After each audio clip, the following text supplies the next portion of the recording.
Oh my god, I've not done this in a while. Ooh, my brush drops are showing on public television. Boy, okay, let me jump this over here and allow me to put this here so I don't have to care about who is in here. Wait, what screen is showing? Okay, good. That screen is showing. I will jump in. Should probably start with Photoshop. Hello, everybody. If you're seeing this stream later on, I am quite literally just waiting for people to pop in and opening Photoshop and all these sorts of things that I have not done in a very long time. Hello, soft boy. I recognize your profile picture and your name. How are you doing? Why is Photoshop opening on the wrong side? Oh no, it was not. I am simply a fool. Okay. File. I think we should do a new one, right? New... yeah. 300 DPI. I'm gonna futz around, so let's make it an 8x11.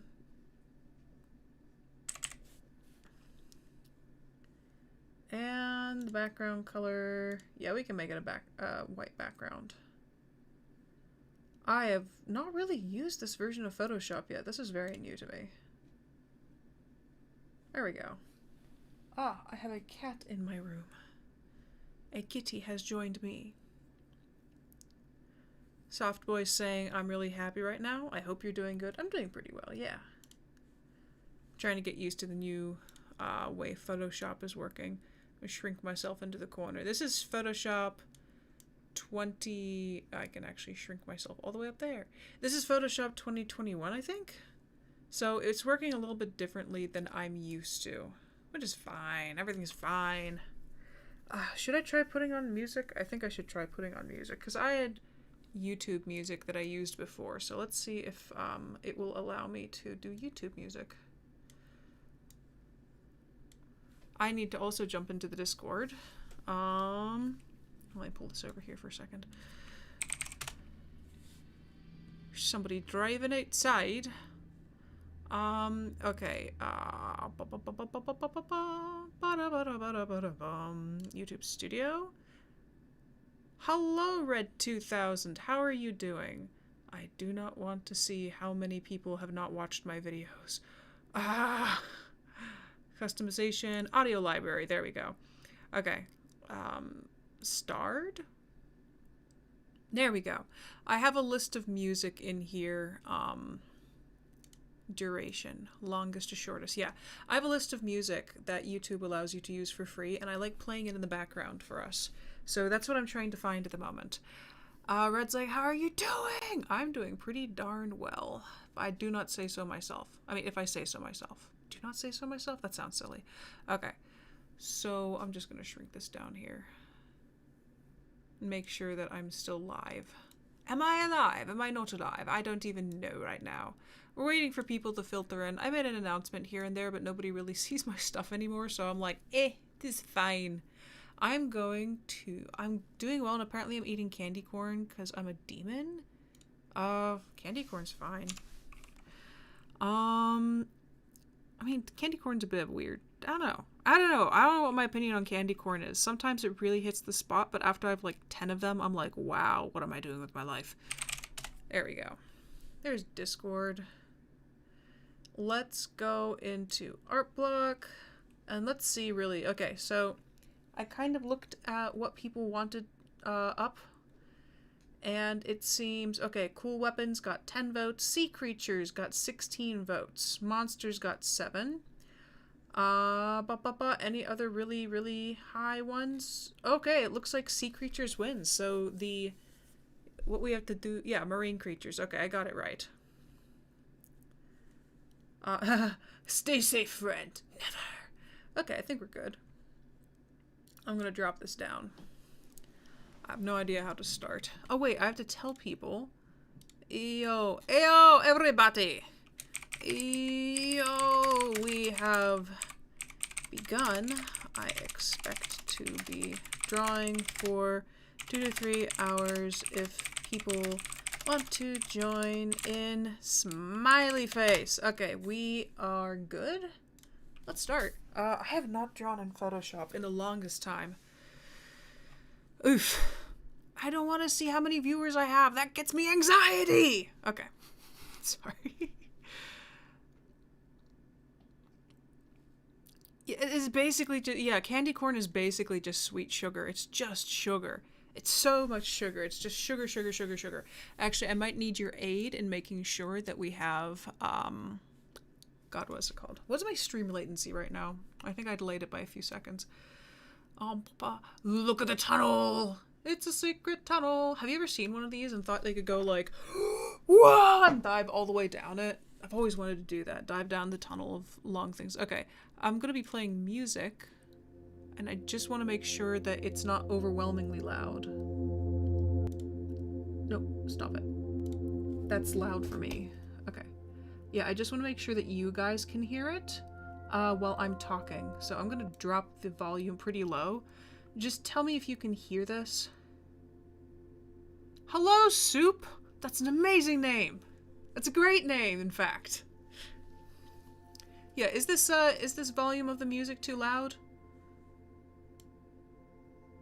I'm comparing it, like I'm looking at these right over here, and I'm comparing it to how loud I am when I talk, and this seems to be pretty low. I just want to make sure it doesn't get too loud. I know some of these songs can get like weirdly loud, so I want to make sure they're not overwhelming. Okay, I'm dropping it down a little bit for myself. Or I could plug my headphones into there so I can actually listen to it. Okay, let's do this. Oh, the dog outside is barking! We have a dog in the neighborhood. His name is literally Chubbs, and he barks like a motherfucker. He barks at everything. He's about the size of a football. Not that that tells you what I've thought of doing to him at certain points, but he's this tiny dog, and he barks at everything, and he'll bark for about 2 to 3 minutes straight, non-stop, yipping, and I'm just like, ah! Because sometimes I'll be trying to record something, or, you know, just trying to focus, and it's like, ah, yeah, yeah, yeah, and I'm like, ah! So, okay, so the prompt today is sea creatures. I have no idea what I want to do with this. Also, I'm wondering if Photoshop will be all screwy like it was, which is why I stopped drawing in Photoshop. They have changed many of the different things in Photoshop versus the previous version I had. Because for a while I was rocking like, God, an old version of Photoshop. And now I was like, Adobe gave me a discount. Because usually all of Adobe's stuff costs... Okay, if you want to do an Adobe subscription, and this is why it's more of a professional artist thing, because it actually costs a decent amount of money, it's $20 per program. But if you want all programs at once, it's $57 a month. But they gave me a $12 discount, and so actually more than $12. Yeah, more than $12. I get it for $42 a month. All of them. Every single Adobe program except for the fancy new dibbly-bibbly ones. Dibbly-bibbly! I get all of the Adobe programs for $42 a month, and so I am in a completely new version of Photoshop. I do not know what I'm doing, and it's going to be great. Oh wait, no, there's a new thing called Adobe Fresco. Okay, wait, I really want to try out Adobe Fresco, because it's all over my screen! No, leave me alone. Eat my butt. Why is it so large? No, no, no, no, no. Why are you so big? Why are you so big? You guys can't see what's happening because it's on that. I think the camera's flipped around, so is it that one? Yeah, it's on this screen. Why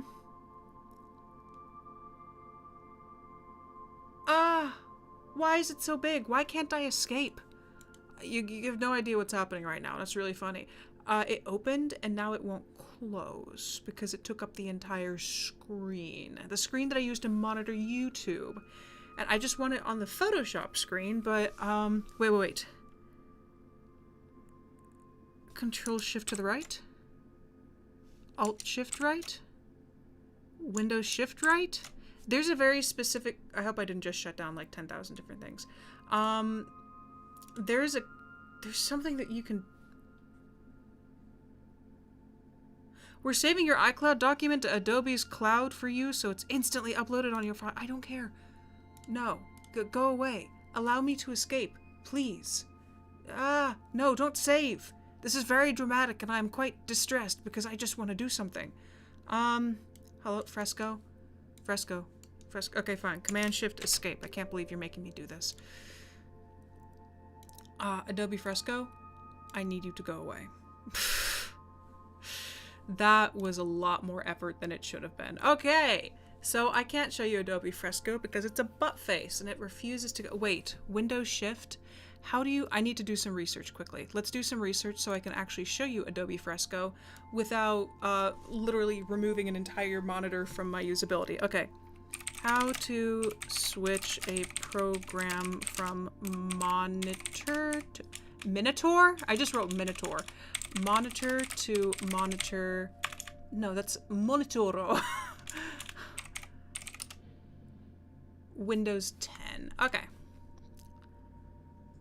Windows Shift left arrow. So it should be Windows Shift Windows Shift I was pressing the wrong key. Okay, let's try Fresco again.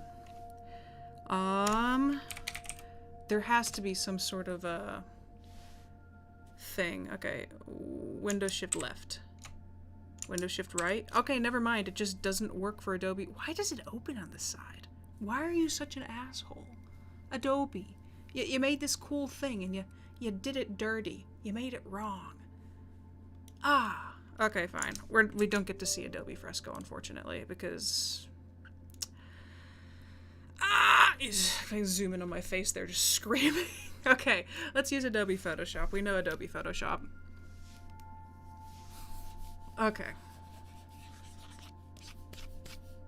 And we are still live. I was like, is this going to wreck my computer?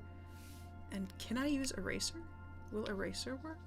Oh, eraser is working. It's just itty bitty. Look how tiny that is. That's ridiculous. I'm using the butt end to erase because apparently you're supposed to do that. Why is it so small? You're supposed to be massive, but you're not massive. I'm controlling the size of that. Okay, seriously. Cereals. Where's my eraser? Oh, that's the eraser. They changed things. I don't like it. Okay, so I want to change the size for eraser so I can just use the eraser when I need. Bippity boppity eraser. Awesome. And now I can just jump right back over to normal. Okay, we're good. We are absolutely good. I'm going to do my normal warm-up. But it doesn't jump back into pen mode. You know what? That's fine. Everything's fine. Everything's not burning down around me right now. Okay, I'm gonna do my normal warm-up, and it's just like, warming up the arm up and down, so... We have some lag. Hey, computer, you doing good, buddy? My computer's over here, even though this is my right, and now it's your left. Meh. I don't know what I'm doing. I want my friends to jump on. Where are you, friends? Soup. I'm sorry, that's a great name. There was somebody I followed on, yeah, I know, people will jump into the stream and they're like, what is she doing? This person, this big TikTok person who used to be big on TikTok for art, what the heck is she drawing? That'd be really funny. Oh, my brain just had I don't know if you guys have been, like, stressed lately, but the world is very stressful, and, like, my brain refuses to think for more than a few seconds at a time before it completely disturbs its thought process, and oh my god, is it frustrating. I don't know what I want to draw. I kind of want to draw something with a bunch of frills. Ooh. Okay, let's clear this layer. Is there no clear layer? Disappointment. Okay. I really like Procreate more. Okay, good night, soft boy. Thank you for jumping in.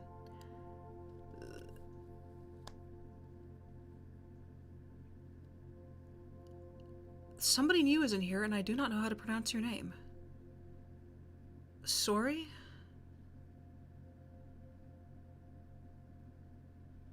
It kind of reminds me of the spelling of Saoirse, but it's not. How do you pronounce your name? I don't want to say it wrong.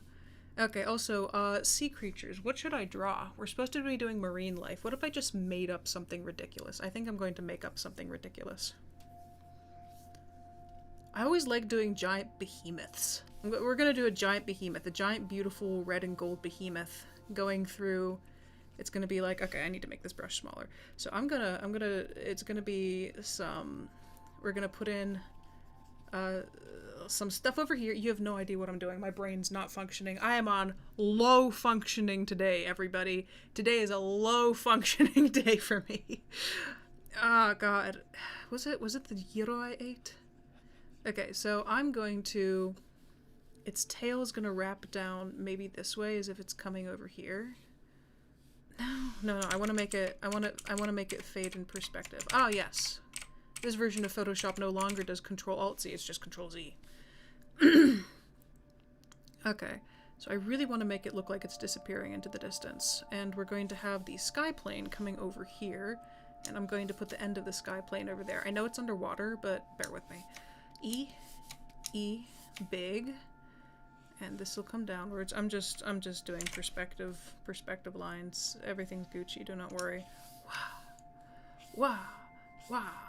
Actually, that's not shallow enough at all.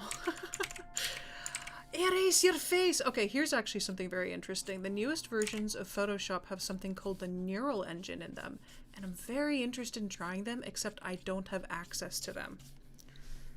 You're supposed to be able to do some wacky, crazy, cool things with these neural engines, but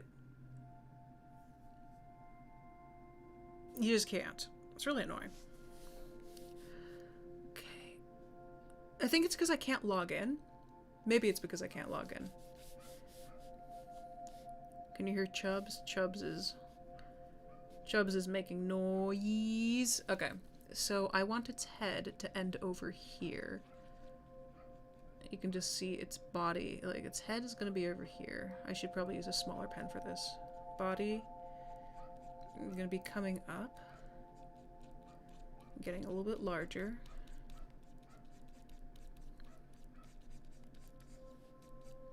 Maybe a back leg coming this way. And a giant piece of tail right there.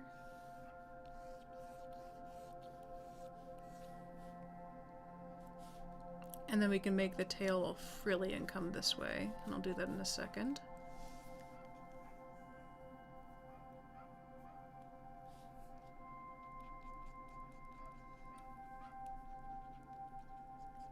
Almost like a seahorse, I'm thinking. Have the ribs coming that way. Have like a really elegant rib cage. I almost want to make like a giant... and then it'll come like this. I want to make it wave through the water like that. Kind of like that, yeah. And so we're going to have these frilling outwards.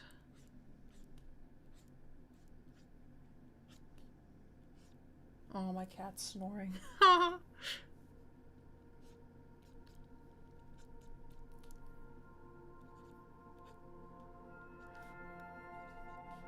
kind of have multiple different things on this creature. Marine life. I want to draw all the fish. I will draw every damn fish in this ocean. Okay, and so there's going to be another back paw over here. And so it'll come downwards in perspective. So that way, then that way, then upwards. I'm probably gonna have to reposition this and resize it a few times because that's a big butt. That's a massive butt. Let me make the let me make this a little bit smaller. Oh, that's a new way. Everything's reversed now. Okay, I'm perturbed because there used to be very different ways of using Photoshop. Okay, cool. What happens if I hold down Alt? Alt? What about Control? Okay, Control now controls the warping. I'm very confused by Photoshop's new inverted control. You used to press Shift. Yeah, you used to... No. You used to press Shift to control making sure that it was a stable size, I guess, to say it that way. And now you don't. Everything's inverted. And I'm very much confused and slightly disappointed. Okay, so this thing's gonna have long, wispy paddle feet. 1, 2, 3, paddle feet, paddle feet. Just giving me Subnautica vibes. I love Subnautica, it's my favorite game. I can have another one coming this way. And I'm going to concentrate a little bit more on the body of our big boy here. Like this, running down.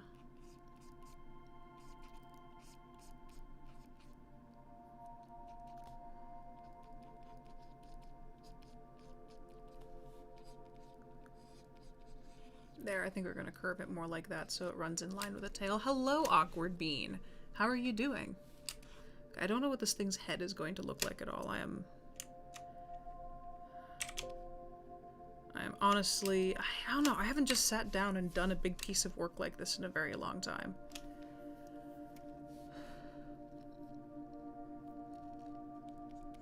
I want to give it lots of pretty colors. Maybe a long... I know there's some sea creatures with these long tendril-like things all over their body, so I kind of want to give it that. And we're gonna... See, this fin is coming downwards like this, so we're gonna push the fin down like that. I can have it... Yeah, I want to have it coming this way. Almost like his tail is going woo, like that. Good. You just got home from school? That's awesome. I say that with a mild amount of sarcasm. Only a mild, though. I haven't been to school in several years, because I went to college and then I became an adult. Kind of miss school, actually. It would be nice if I could redo it. Okay, this is the spine line.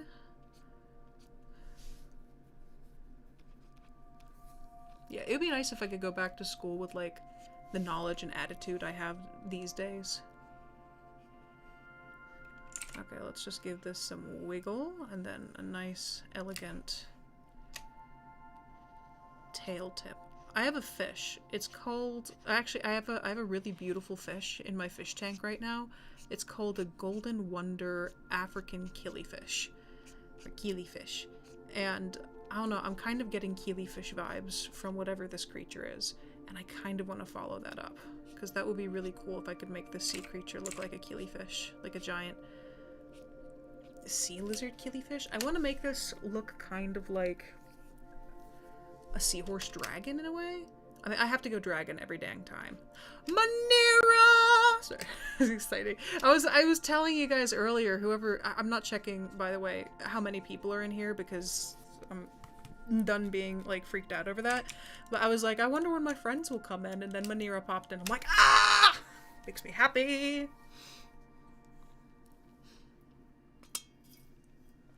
Yeah, I want to show you what the killifish looks like. It's beautiful. Let me, oh, I like how my hair was perfect this morning and now it's just like a mess. Okay, let's see if I can find it. Golden Wonder Killifish. Okay, what are you doing? What are you even attempting to doing? This is the fish I have in my tank right now. He looks like this right now. He's a baby though. It will be about 2 or 3 inches long when it grows up. Right now it's tiny. But yeah, I have a little fish that looks like this in my tank right now. I also have peacock gudgeons, which are adorable, and I want to show you peacock gudgeons. What are you eating? That's disgusting. Yeah, but it'll look more like this one on top because it's a male. But wait. Oh, there we go, peacock gudgeon. This is the other fish I have in my tank, but I have a female. They look more like this. These ones are crazy bright and colorful. Mine look like this. I used to have 3, but lately some weird disease took over my tank and I lost a bunch of my fish and it made me sad. But yeah, I have these and I have the killifish. And maybe I'm gonna use those colors for inspiration when I make my big boy.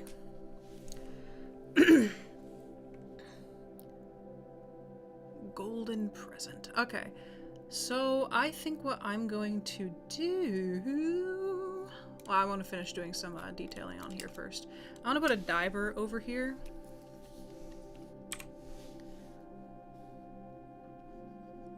That's not a diver, this is more coral reef. I'm going to have to look up a coral reef example so I can draw some.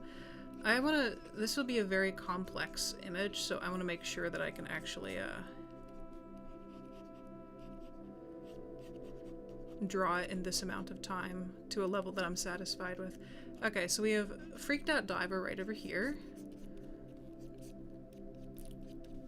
I'm gonna make him hiding, or her hiding. I don't know, this looks slightly more male anatomy. Could be an agender.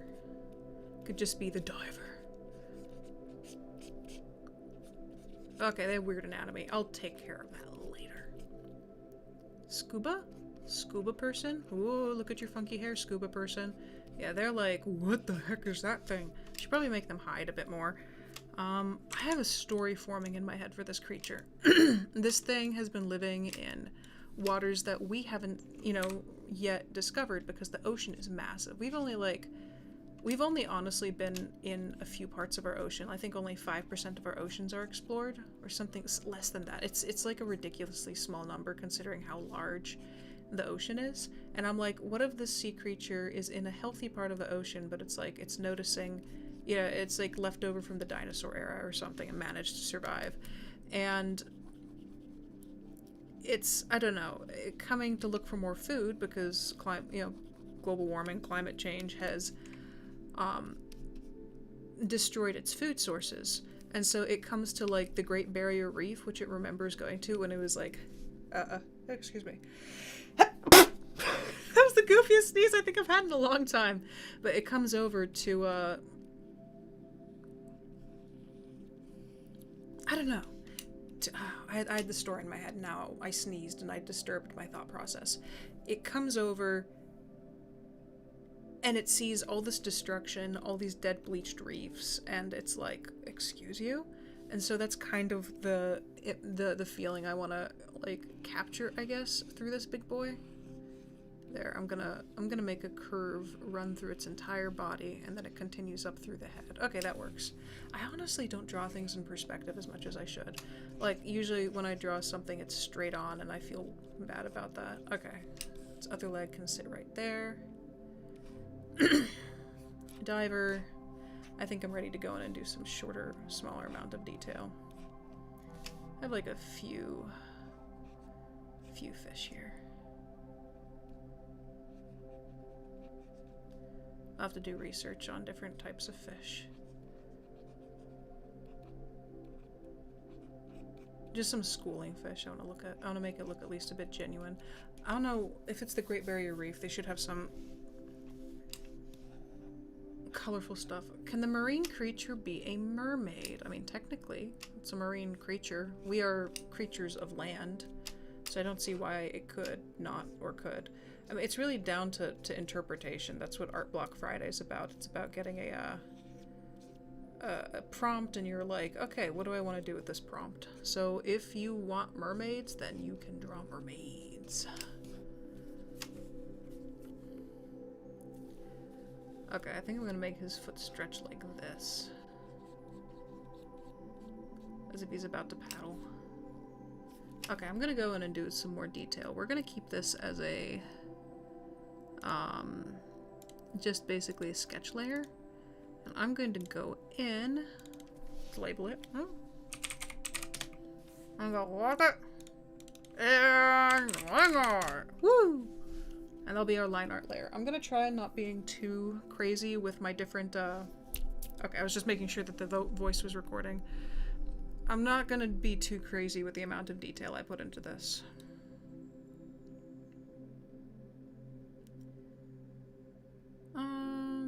Yeah, I can always change the line art color later by using layover. Okay, what do I want to use as my line brush? Oh, excuse me for rectangle oil paint crumbly edge and Lincoln Stumpy pencil. Don't know what that is. Twisty ink, inking brush. This was Lincoln's inking brush. It disappeared. Oh yeah, he would use this because he wanted to be able to show distance. Lincoln was one of my professors. He gave us a bunch of his brushes to use. Mechanical, but I honestly don't have a good inking brush. Hard lines. You see, normally I'd say, yeah, let's use this for line art, but honestly, it's too hard. I like actually having a small amount of variability in my line art brush so that I can be softer, be more gentle with certain lines to create a sense of distance. And so I don't like that line. But do I have an inking brush? Watercolor? What do you do? Watercolor. That doesn't look like watercolor. Who designed this? I think it was me. It's kind of watercolory. I actually really like that. I'm going to use that later. I like how I'm like, oh, this brush is horrible. And then I'm like, you know what? Oh, that's a weird texture. It's angry looking. Hello, Xvimoth? Is that how you pronounce your name? Oil style. Ooh, I like that one a lot. Give me oil style, baby. Oh, this is a nice... Oh, the texture! Instead of sitting here and watching me actually draw something, you're gonna sit here and watch me rediscover my, it's not ink. You're gonna sit here and watch me discover my brush set.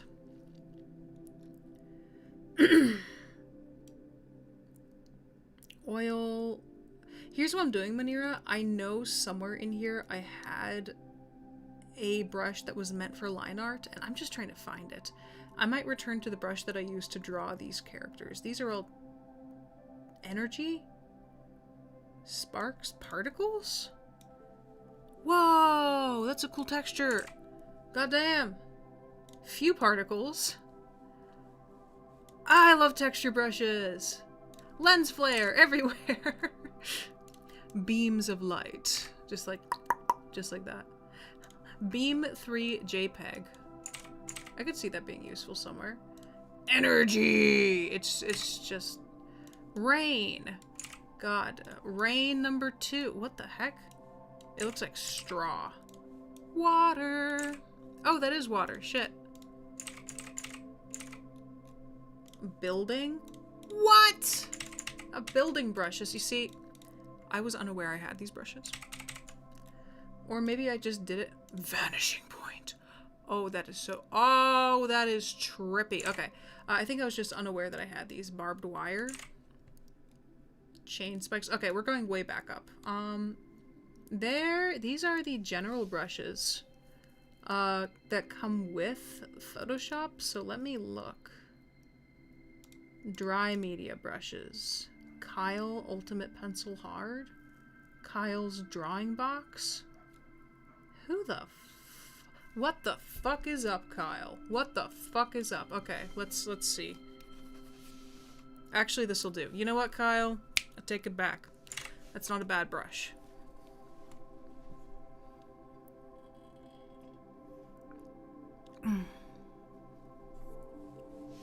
Okay, I want to concentrate on the head first. Or should I? I think I should work in reverse. Yeah, let's do his posies.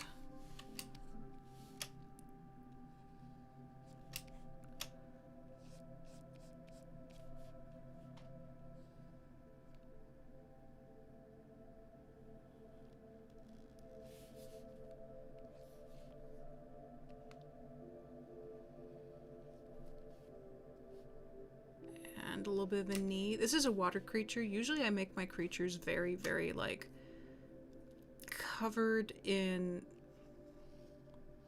I don't know how to describe it. I usually make them a lot more careful and a lot more angular, and I focus on making sure that it looks correct.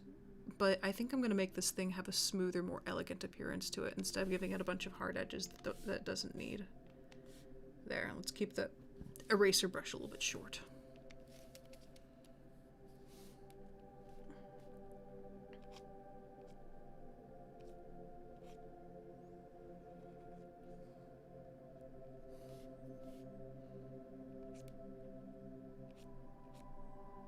This kind of reminds me in a way of the dragon from Raya and the Last Dragon. I saw that for the first time last night. I know people were complaining about it, but it wasn't quite as bad as I thought it would be.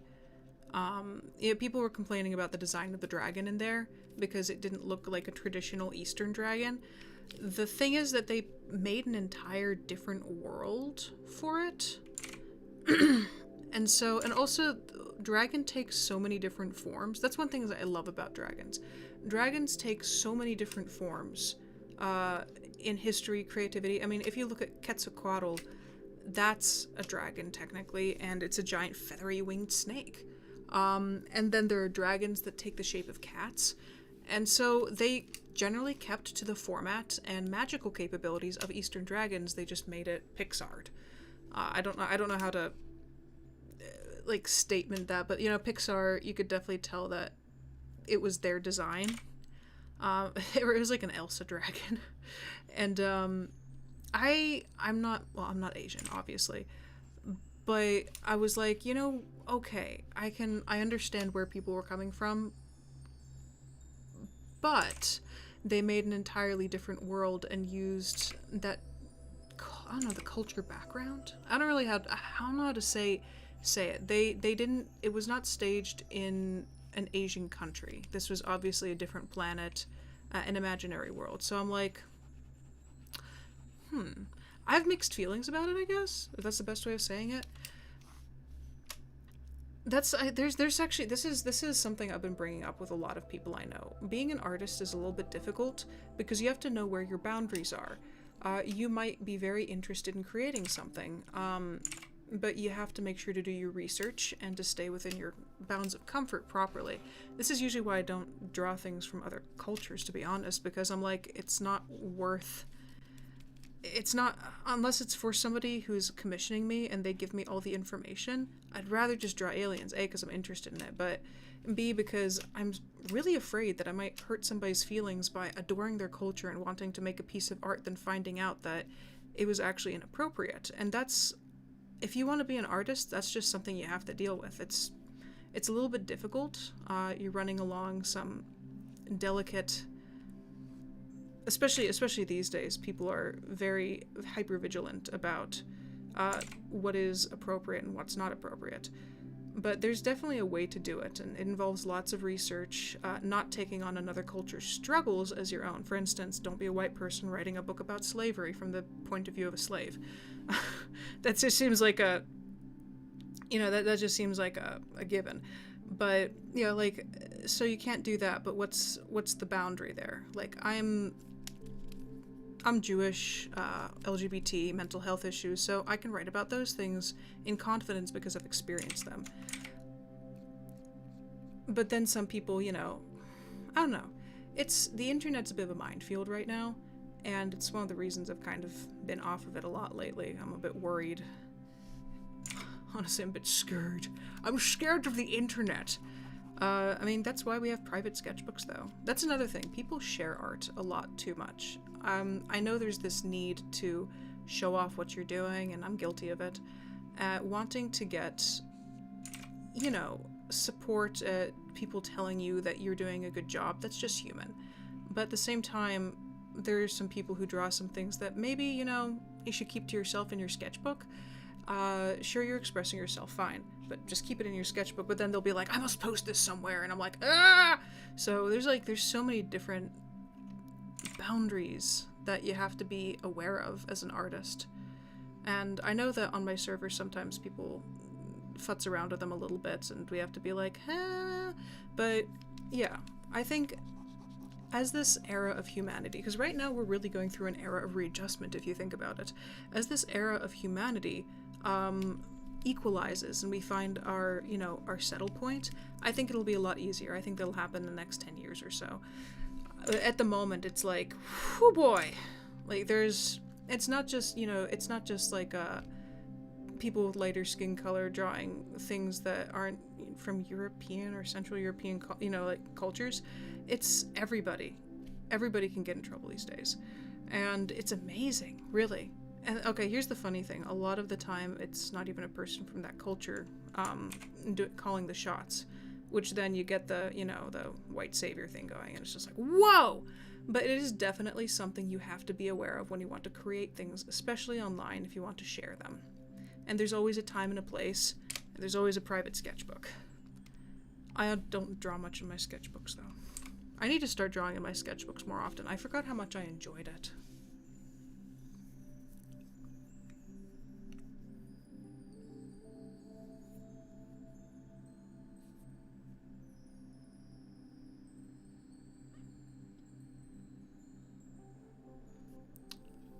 Oh, people commented, I'm sorry. Manira says, oh, hey Miranda, guess who finally learned that taking breaks is actually really good?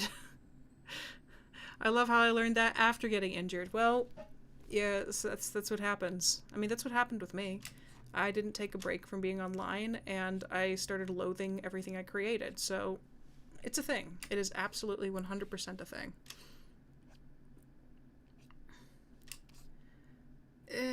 Do I like this foot? I'm not the biggest fan of this foot. Can you imagine having enough money to own a Cintiq?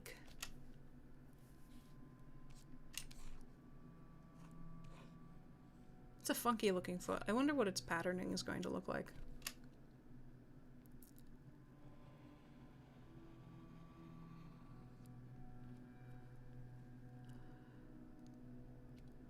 Moth says, I don't know what you're talking about, but yay, that's good. When I hear dragon, I think four-legged and uses element power of Chinese dragons.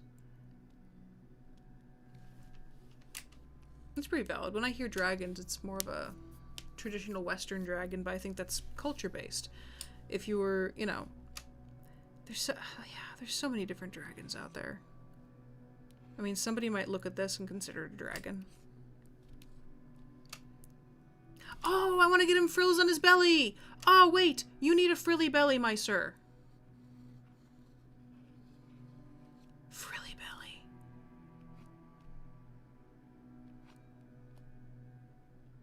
Frills on the belly. Frills on the belly. Cute water creature with frilly belly. Yes! Frilly belly. Makes me happy.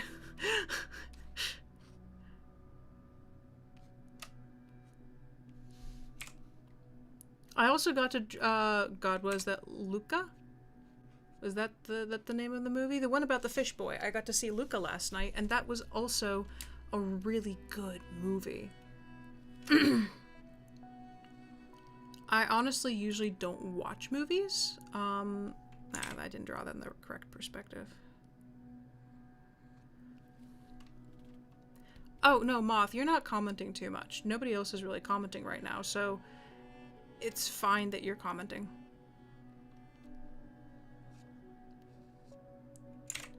Yeah, but I got to see Luca for the first time last night, and I was in love with it. It's one of the best movies I've seen in a long time. It's just such a pure, good movie, and God, it had so many good points. It had so much going for it.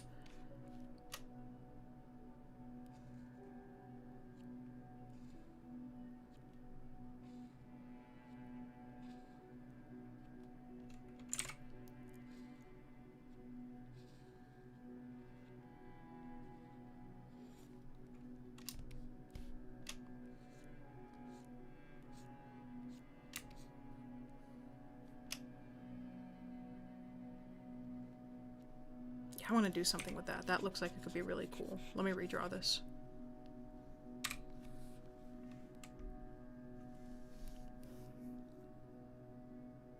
Why did your Moth, why did your friends hate Luca? There's nothing to hate about it. It's a great little movie. And I did not only cry at the end, I cried at multiple points.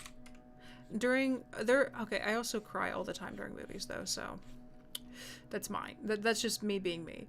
But yeah, I cried at the end of Luca. I cried during Rhea. I've cried during Cars. There are moments in Cars that made me cry.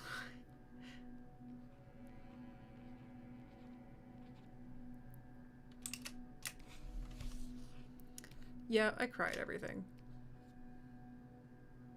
I have a giant flat belly. You have a big flat belly, big boy.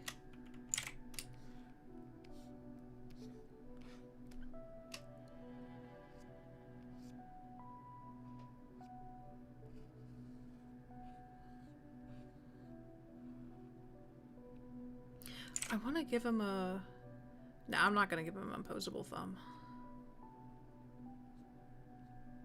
Actually, my sister's been house sitting for somebody. She's coming over to my place, this place, tomorrow, and I get to show her both Rhea and Luca, and it makes me happy.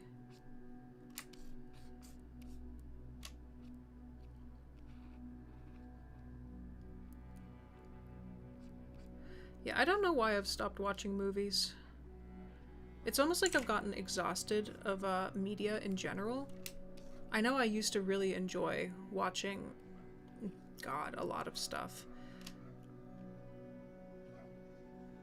I think I got burned out when it comes to media in general. Yeah, I think, yeah, I literally just think it's media burnout. Because there's so many things being tossed at us at such a speed everywhere. And eventually you just get kind of tired of it.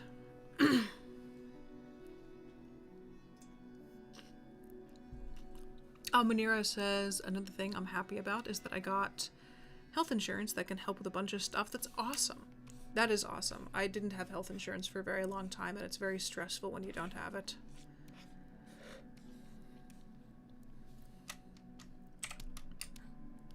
I must zoom in on his little face.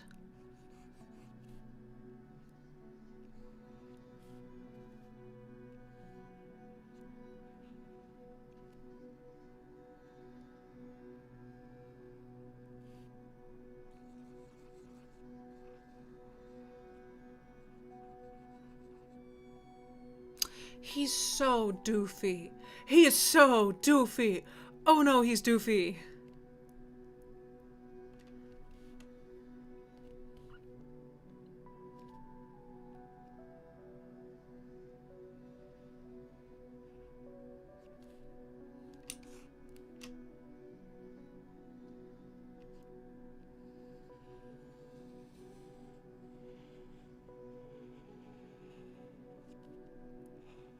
He's adorable.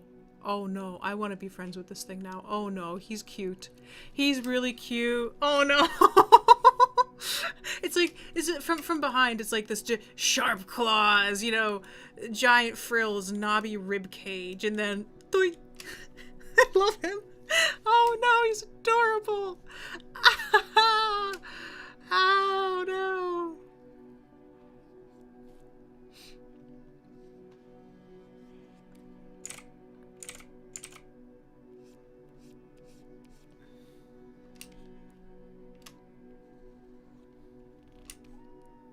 Hi. Hey baby, how are you doing? My cat's down here asking for attention. Hey there. How are you doing, honey pie? How you doing, baby bean? I'm sorry, I'm doing something right now. I can't give you too many pets, but I'll give you some pets, okay? Yeah, I know it's hot up here. I can't put on the fan right now, I'm sorry. You have a choice of going downstairs, cat, where it's literally 10 or 15 degrees cooler.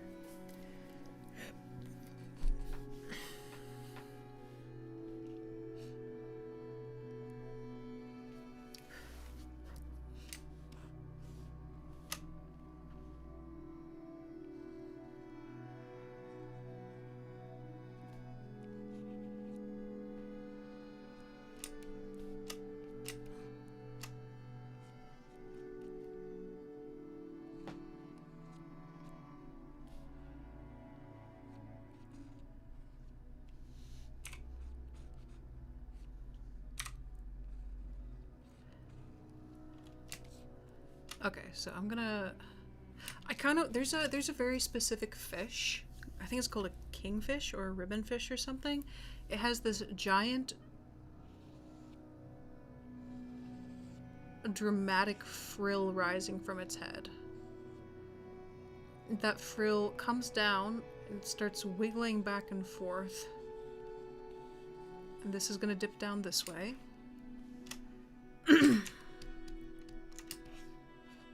Aw, he looks like he's just here to have a good time. He looks like he's here for a good time. Aw, what a cute sea creature. He's a big boy, but he's an adorable big boy. I can't wait to color this thing in. I cannot wait to color this thing in. I think I'm gonna give him a general pale white complexion. Like a pale, like maybe a pink wrapping down to a white belly, and then he's going to have dramatic spots and stripes and everything. He's basically going to be a giant tropical fish dragon.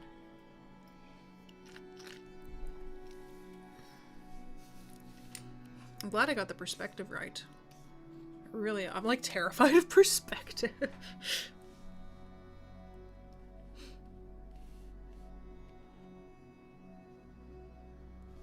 I need to make that more elegant. Whoosh, whoosh. That's too elegant.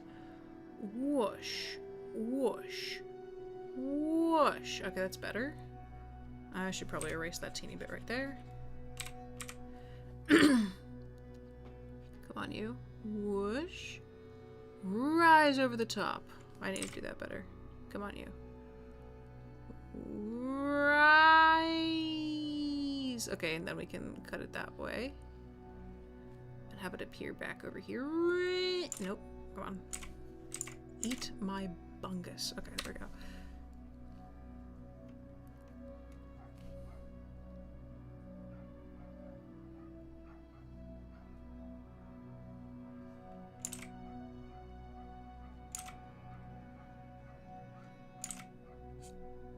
Just do it fast. There we go. I was like, I can't do this.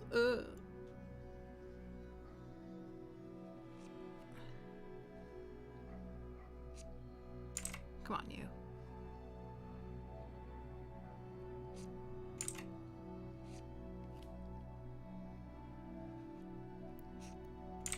It's interesting going into other artists' speed paints that they post on YouTube and stuff and seeing how absolutely quickly they draw. And like I'm like I don't know, especially I know I'm professional, but there's some people who have a very specific way of drawing. It's like super fast concept art style drawing. It's nice and rough and I love how it looks, but they literally just grab a paintbrush and go and suddenly there's a shape and they start rendering out the shape. And sometimes when I want to do things just to screw around with, I will do that. But like, just the speed, it's crazy. Yoink. Nope. Go on, you. Yoink. Nope. Yoink. Not quite. Yeah. No. Nah. Can we use that? No, I do not want to use it. Slightly too high. Too low. Ooh. I think we got it. Okay. This is a digital artist thing to do it over and over again, trying to get the line right, and then you finally get it right. Okay, so we got his bum. I'm gonna put in one of his little flippery doos.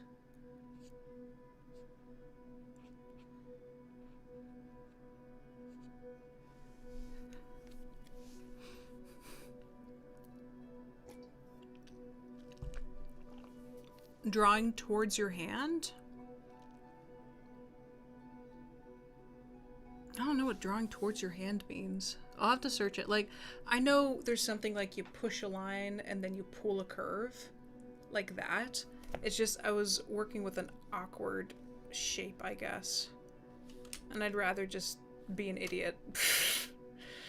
Manira, it takes energy to be intelligent, and I don't have any more energy. I'm a 26-year-old working alone in my apartment. I'm out. There's nothing left. It's all gone.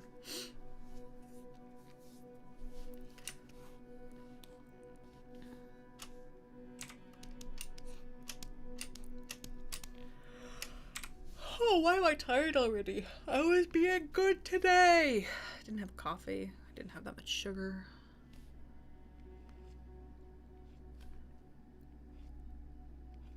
I did buy some baklava today from like an actual Greek restaurant, and oh my god, it was so good. I got home and I ate that baklava and I was really happy about eating that baklava.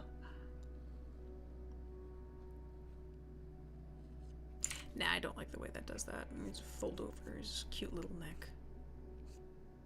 What are you doing down there? Who's licking themselves? Where are you guys? I don't see you guys. I don't know where to put his gills.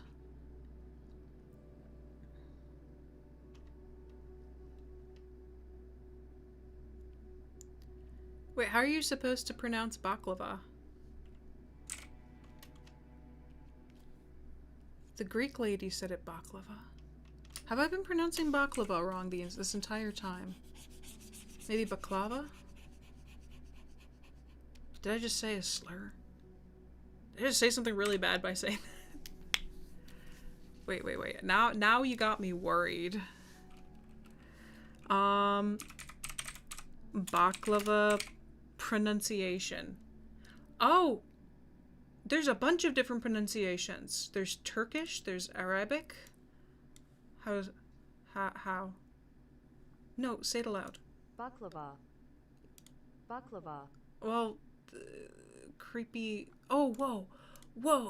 There's a bunch of different things. Wait, British. Baklava. Baklava? Baklava. There's baklava and baklava. I can't even say it properly.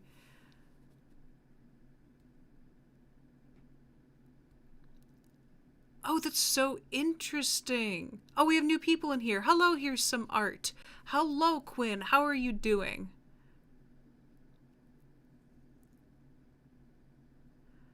That's really interesting, Manira. Okay, yeah, because the Greek lady who sold it to me today, she said baklava, like the American pronunciation right here, and she was shouting in Greek at everybody else, so I kind of trust that she speaks Greek.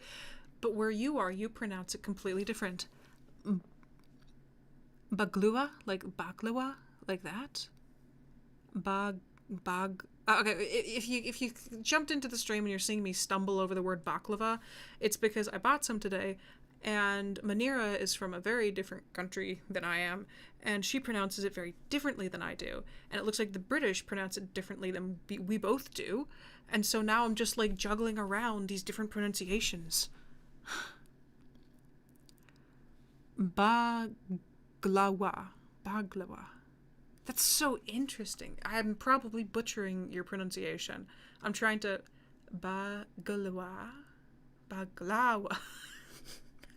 Let me finish drawing. Ah!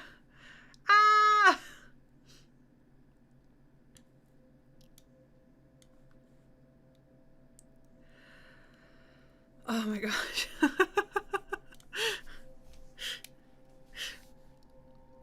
I'll redraw his whisker.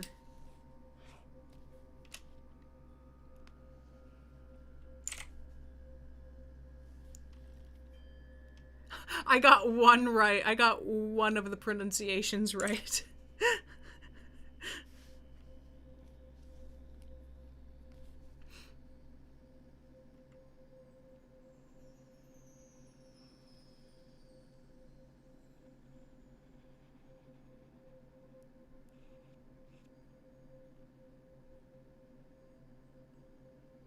Just concentrating. Concentrate. Okay, that seems okay.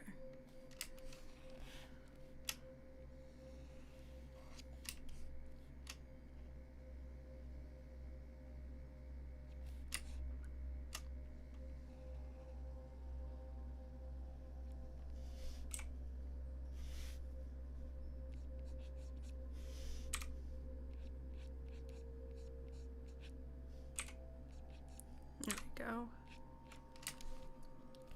How does that feel, buddy bean? You're a pretty boy. You're a pretty boy. You're the best pretty. This thing looks like it would come over to you. This thing looks like a dog. There's something very doggish about the... It also looks like he got his face bent in half, and I'm keeping it that way because I love it. But he's a bean.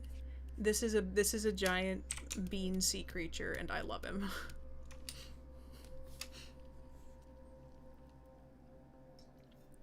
And I forgot to draw his knee. Let's draw his knee.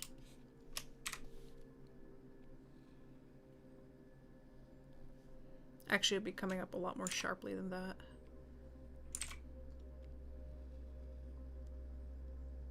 Yeah, because if it's going to bend like that. Yeah, we're good. We're good! I also had this strange Greek thing. Oh, okay, it's not strange. It's literally just their food. It was like a burrito made with lamb and onion and wrapped up in this hard, beautiful, tasty, flaky dough. And I was just like, holy crap, because I'd never had anything like it before. It was really tasty. Lamb, a little bit of cheese. It was really thin though. Like, it wasn't like a burrito in America. It was like, bam, just like our asses. But this was like, I don't know. It was only like that big around, like maybe an inch in diameter. It was really good.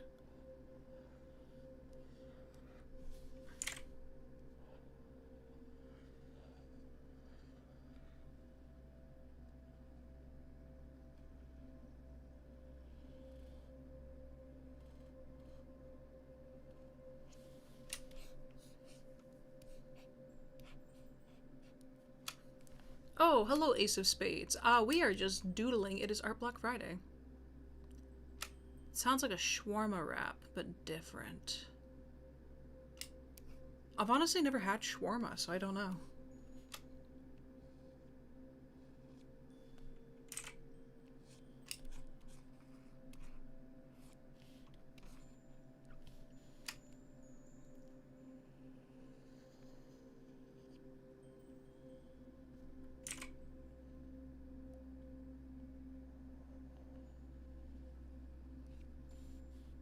Could you imagine if we lived in a world with actual dragons?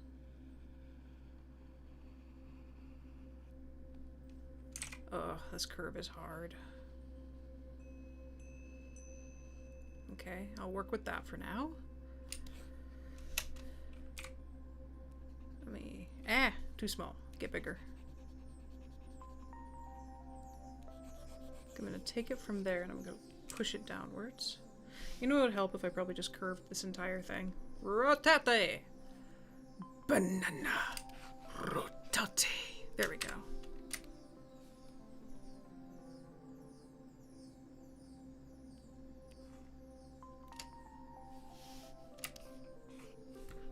I'm gonna use my elbow as an anchor to... That didn't work the way I thought it would. Finish this curve. Nope, come on you. Eat my dingus.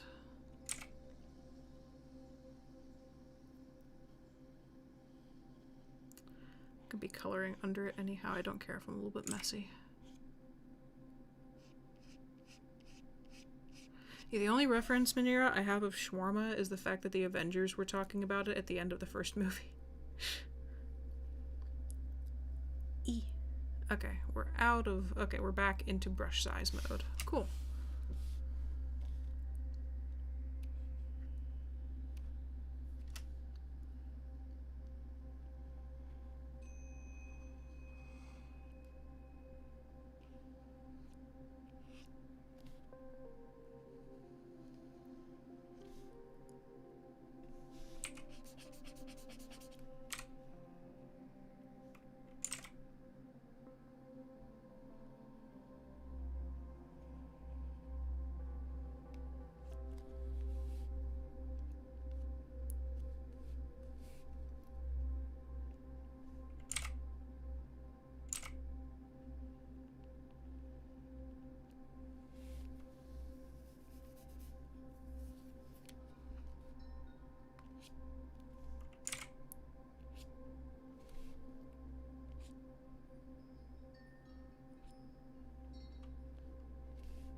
Dinner, but this talk about food makes me want more food. Whatever that thing was, I still actually have half of one in my fridge, and I'm like, I ate dinner already today. I do not need more food. I want to see if I can find out exactly what it was. Hey, big guy. Also check on the Discord, see if anybody's popped in.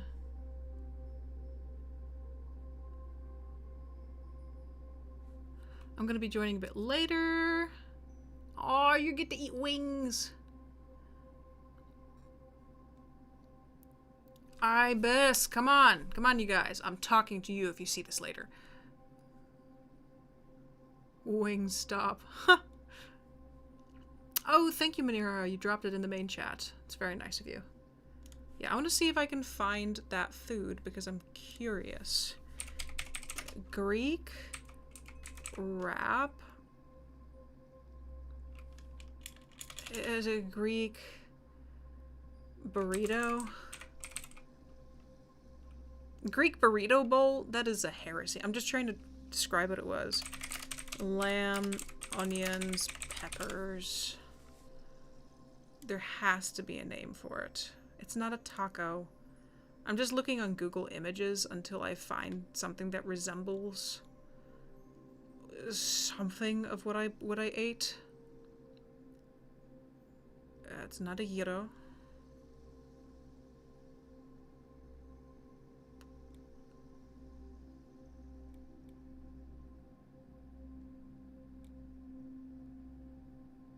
Greek lamb wrap? I have the other half down in my refrigerator.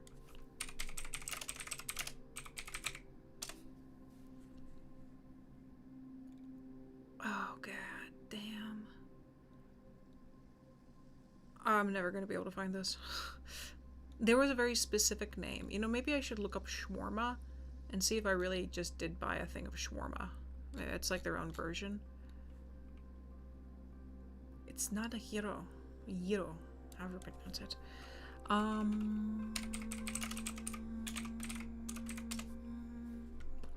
I accidentally... No, it's... Yeah, people keep showing me shawarma here. It was not shawarma.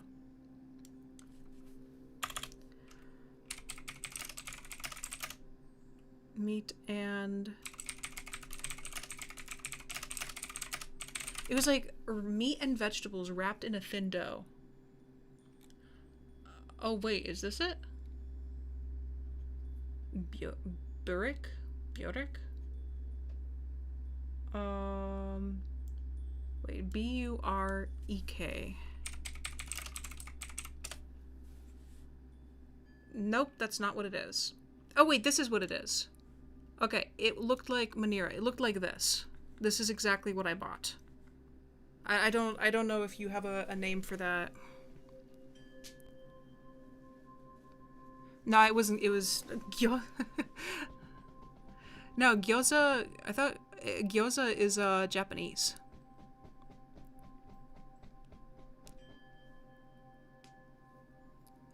Moth is asking, is that a Discord for followers or just one for friends and stuff? It's for both. If you want to hang out and draw or chat, you can come into the Discord. I don't really regulate who comes in as long as they're not a jerk. Lofa! Oh my god! I've not seen you in a long time.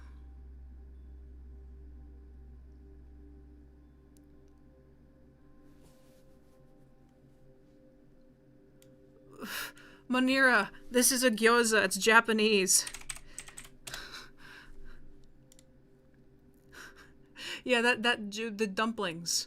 That's gyoza. This is apparently called a burek. Or burek? Something like that. This is exactly what I ate. It's like a meat burek or something. Yeah, but this is what I bought. This is what's down in my fridge right now.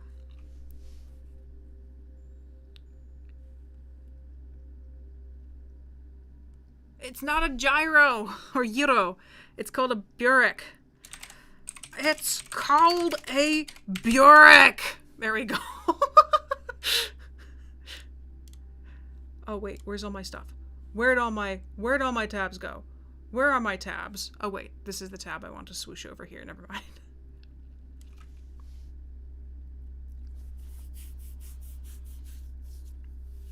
Yeah, gyros are different. It's a pita bread, and you have this giant thing of meat, and you kind of cut it off. These things, whatever they are, these are cooked together.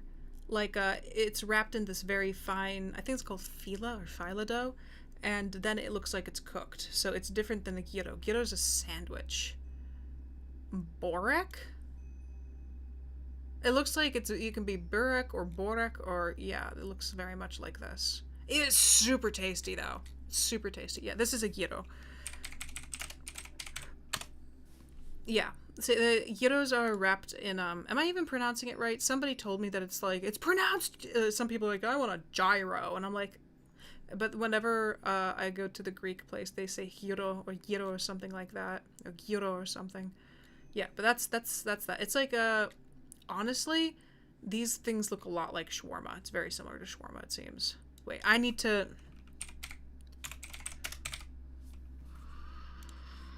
How do you actually pronounce it? Gyro! Yeah, I was right. Gyro. I was right. See, the internet proved me correct just because of looking at a frickin' thing on Google. Okay, wait. No. No. Go back. Go back. Give me all. No, I just want the... Let me say it aloud. Oh, I'm gonna draw. I'm not gonna deal with Google things.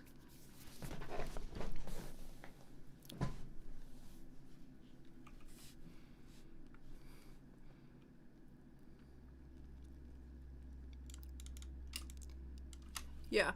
The reason I guess I have a little bit more experience with that pronunciation is because my dad is friends with everybody in our local strip district. That sounds dirty. Okay. There's this strip of land right next to Pittsburgh, and it's called the Strip District. And it goes along, it's a strip of stores right along. We have 3 rivers. We have rivers and bridges everywhere. And so, are you breaking? Don't break. I only bought you 4 years ago. Okay. 5, 6. Oh my god, you are 6 years old. Ugh, time's passing too quickly. 7. You're 7 years old. Oh, don't do that to me. You're not allowed to be 7 years old. My Wacom tablet's getting old. All my tech is getting old. But yeah, there's a strip of restaurants, stores, ethnic places, Jobs, be quiet. And it runs along the river on the way to the city. And it's a strip of stores, and they call it the Strip District. And there's a lot of Greek places there. There's a lot of I'm not talking about like just Greek restaurants, but actual Greek stores where you can get the food you need to make things. There's this great Mexican store called Reina's, and I was able to buy a very specific maza.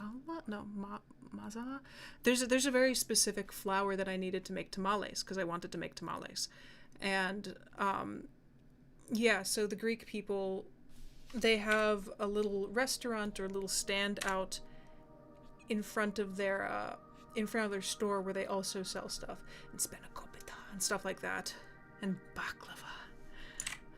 It's just like so I go there and they'll be like Yoro, like Yoro, because they're like going all over the place and like shouting about their food. And then we have like 3 different Asian stores and a bunch of different places where you can get pho, and just great places. I'm actually really fortunate because I only live like 12-minute drive, maybe less, away from the Strip District. So I get to be the closest to the most ethnically diverse place in Pittsburgh, and it's amazing because you can go and you can talk with them and ask them about things and how to make things, and they're always so happy. They're always like, yes, this is how you do it. And so to make tamales, what you do is you need some broth.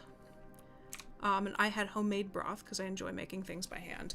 I had homemade broth, and you need a bunch of lard, out of all things. And so you beat the lard and the 2 tablespoons of broth together until it gets all fluffy. And then you begin adding your flour. And so then you mix the flour in. I think there's 2 or 3 other ingredients like salt and cumin or something. But you mix all those ingredients together and it forms this really thick lump of a dough. And it's a very special, specific flour made out of white corn.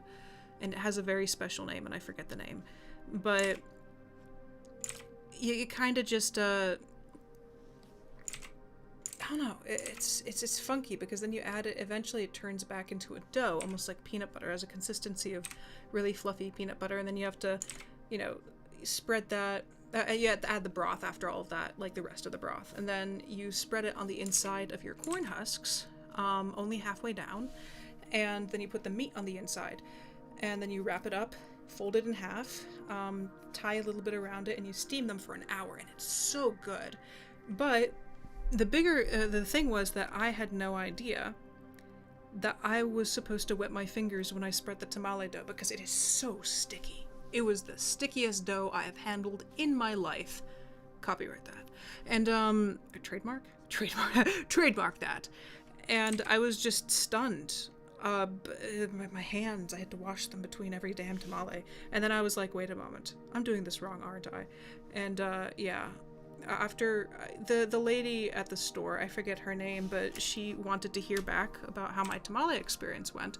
And so I went back and I said, I only found out afterwards that I was supposed to wet my hands, and she laughed at me. It was really funny. But yeah, I got a jalapeno jam there. It's really tasty. It's not too spicy, actually, which is surprising because I thought, yeah, sugar... Some people say that sugar is supposed to increase the amount of spiciness, and some people say it's supposed to decrease it. But I find that it decreases it. I also made my first pickle today. A light pickle, and I'm not talking about a physical pickle. I took leftover pickled juice from one of my kosher dill jars because I enjoy snacking on pickles. It's one of my favorite summer treats. It's not even a treat. They're cheap and you just chomp down on them for hours and then you get a stomach ache. But I went in, Lofa, oh my god, you've been talking. Oh, that's why you seem like you're so much in there. It's because your name is bright blue. I was like, wait, there's a presence in my chat. No, but god, what was I about to say? There goes my brain again. What? I'm actually going into... No, I was talking about food. Pickles! Yeah, and so what I did is I took some miso, which is a fermented soybean paste that the Japanese use to make a delicious soup, which I actually have about once a day. It's very good for you. So I took some of the miso paste, and I mixed it with some honey and sriracha, and mirin, which is it's like a cooking wine. It's a very sweet cooking wine, I believe. And a little bit of, actually no, a lot of, why did I say a little bit? I had leftover pickles, and so I just took the pickle juice left over from one of the jars and I poured it in, and I chopped some cabbage into there, and some peaches, surprisingly, and some raw zucchini, and I let it sit warm for about 15 minutes. I was sauteing a piece of salmon. Oh god, I love salmon. Salmon's probably my favorite meat. And I was like, this is going to be a very funky pickle, and it turned out being delicious and tasty enough that I repeated the recipe just so I could save it. And that's the story of me making my first pickled cabbage. I was honestly inspired by my little sister because she loves making kimchi. And I'm not a big fan of kimchi, but I like the tartness of it. And I was like, could I please try making a pickle? And the peaches worked so well in there. I know it sounds gross adding peaches to a, quick pickle, but honestly, it worked so well.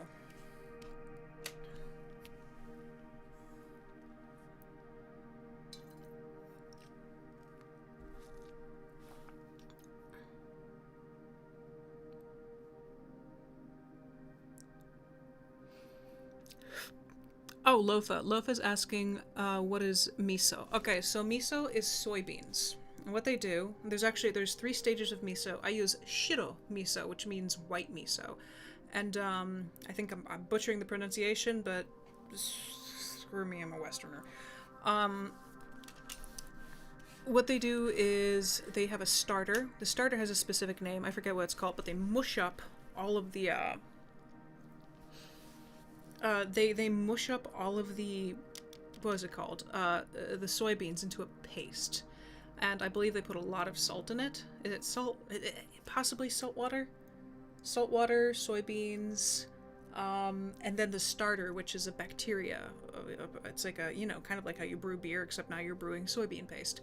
And they have it sit for a while, and it ages for between, I think 1 month and several months. It doesn't age for too long. I think the maximum is 3 years or something, and that's red miso. For white miso, and it has this very salty, delicious taste. It's super salty, and then you can't really identify what the other flavor is, but it's just delicious. It has a lot of umami, so you can add it into anything, frankly, to give it a flavor boost. In fact, I kind of want to use it instead of salt. But It does have a lot of salt in it, though.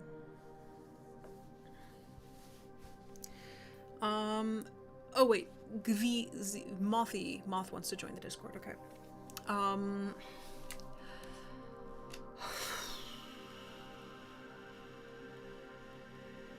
My brain's doing a brain fart. Here, Moth, let me grab you a link to the Discord. We're gonna have to jump into welcome and rules, invite people.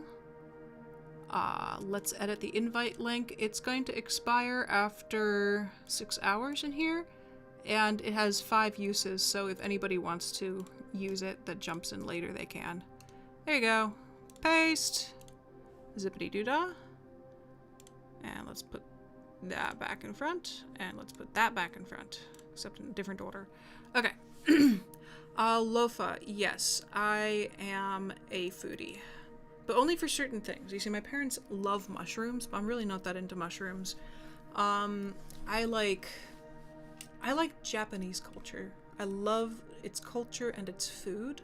And so I do a lot of research into the food and how it's made and why it's made and the, the ethical? No. There's a very specific word I'm going after. Essentially how to respect their culture and make their food without, just being like, I love this shit. Yeah, Ew, mushroom Oh, mushroom.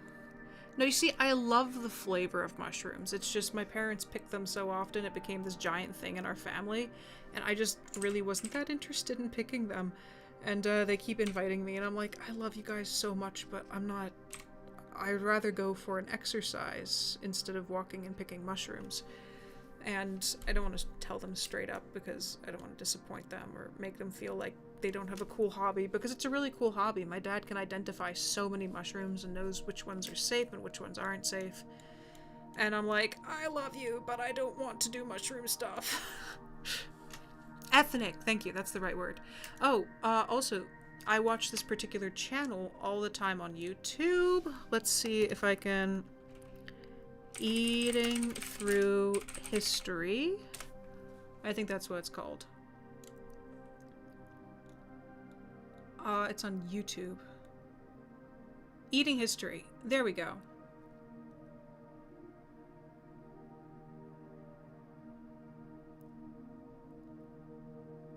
Wait, that's not Max. Where's Max? Max! Okay. Is his name even Max? There's a YouTube channel I watch all the time because I love his videos. There we go. How much would you? Here we go. I watch this guy's videos just for fun. He is, tasting, yeah, his name is Max. Tasting History, not Eating History, with Max Miller. He will literally research really hard to find how something is made, like, literally hundreds of years ago, and then he'll try making it exactly. It's so fun. That's hilarious. My suggested is Nuka City! Solar storms! Yeah, I like... Kyrgyzstan. I can't pronounce their name either. Moth, don't apologize. You're fine. It's nice having new people in the server, because we barely have any... We have like 20 active people in the server, despite having like 600 people in there. So it's always really nice having somebody new. So don't apologize, jeez. But yeah, gosh. Yeah, but miso's interesting. Miso's also extremely good for you because it has a bunch of very important probiotics.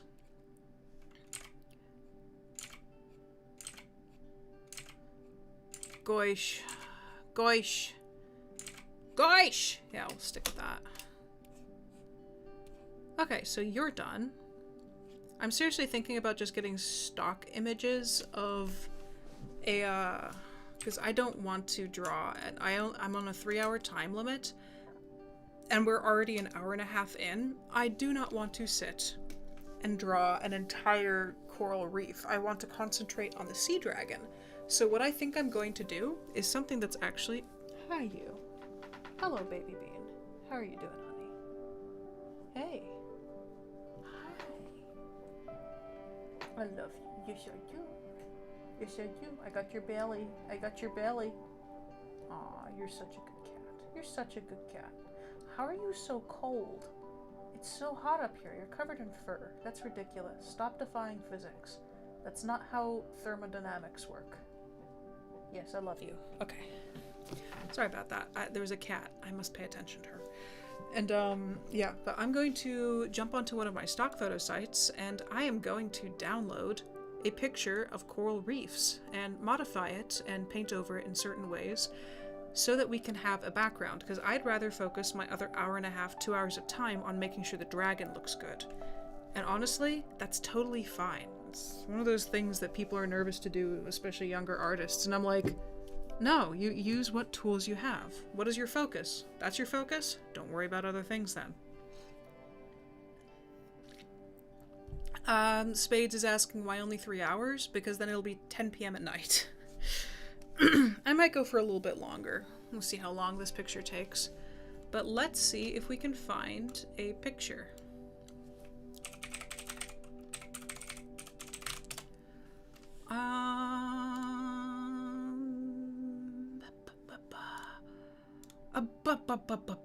How many?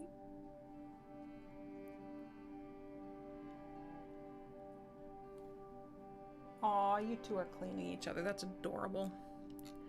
I wonder how many downloads we have left on this. Okay, yeah, stock image site.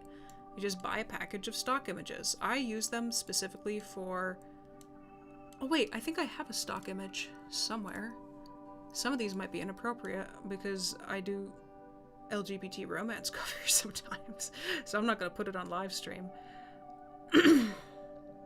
Let's see. Work. Stock images? Stock photos, there we go. I have water from above the water. Do I have anything from underneath the water? That's what I'm looking for.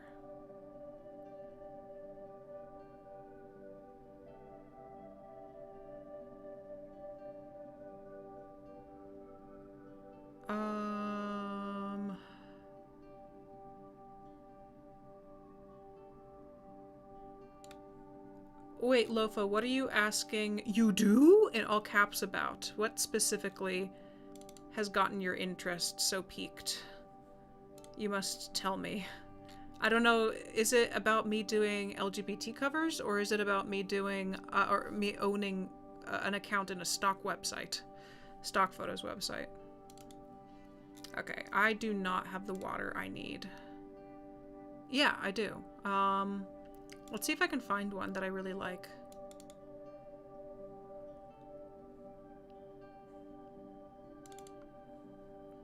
Yeah, this is one of the ones I made. I like that one. Let me find Jackie's stuff. Oh, wait. Oh!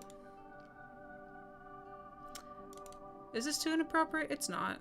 This is a quick one I did. It was part of a series that looks all the same as that, so I don't know if I have any of the other ones on the series. Which one did she like a lot? That one's okay. She liked this one a lot, I think. I don't like that one, though. Sometimes your client like... Oh, this is my favorite, okay. Sometimes your client likes something that you do, and you don't.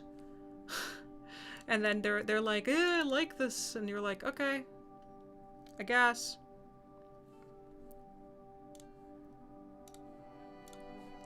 So that's for that client. Oh. Is that Swim Bike Run? It is. We never finished that. Chrome World, Disorder Element, Fall Trilogy. There's this one. I think this is like a later version of it, but yeah, this one's about these guys getting two gay lovers on an island together. That one was fun. Swordfall. Swordfall has a cool cover. Where'd it go? That did good. Aye. That was the continuity check, okay. Oh, final versions, I have it right here. Yeah, I liked this one a lot, actually. It's one of my favorites. I like it because I made it look shattered in the top. I love this cover so much. This is one of the favorites I've done so far. This author, she does really cool stuff, because she has a lot more plot in them. It's like books that have, you know, they are gay romance books, but they're also, I don't know, they have so much more plot. It's like that's not the entire point of the books. Oh, it's Adrenaline Rush. Oh, that's one of my crappy ones from when I was just starting. Birds of Prey. Okay, here's a more classic one I had to do. Not much time. It was fun. They were like, I want 2 men on it. They need to be happy. I was like, okay. Elementalists. Never started that one. Swim by growing. What's Scruff Burned Kiss? Yeah, here's another very classic one. It's Devin Morgan was an entire group of authors doing stuff together.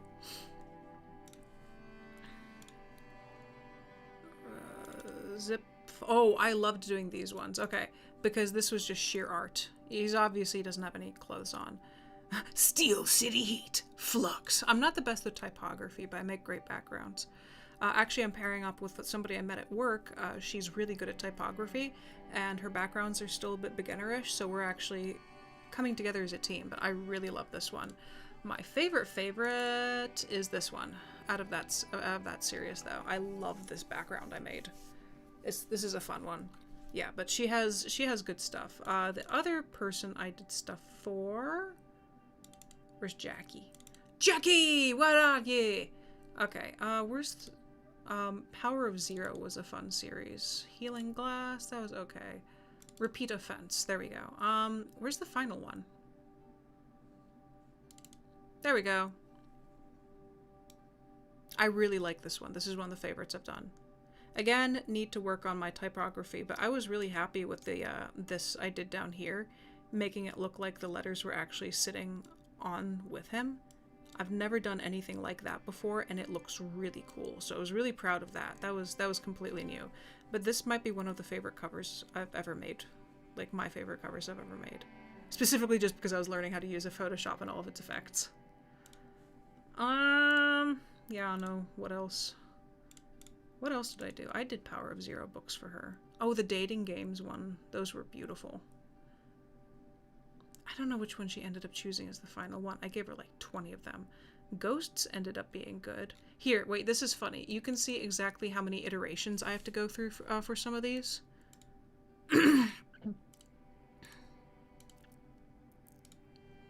That's just stock images I used. Just trying to make sure there's no, like, naked men in here or something. Yeah, these are all stock images she provided to me to make her background guys for. Yeah, there's nothing unfortunate in here. That was kind of, okay. That one, not that one, she really liked that one. Yeah, she really liked that one as well.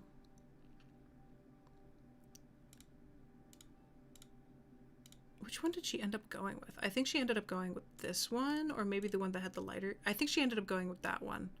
This was another really, really fun one to do. Maybe that one? I forget. I did not end up giving that to her. We did something completely different. I think, yeah, it was one of these. I think it was this one. I think this is the one she ended up going with. Oh, look at all these hot guys. Get out of here. I want a job hunt. I was trying to show her different colors and what they could possibly look like. I think this is the first one I did for her, was Job Hunt. She really ended up liking the Hulk colors. I liked this one. I thought this would have been a great cover. This is what I wanted to go with. But she ended up liking the other ones more. Yeah, I love this cover. I adore this cover. Just fit this one.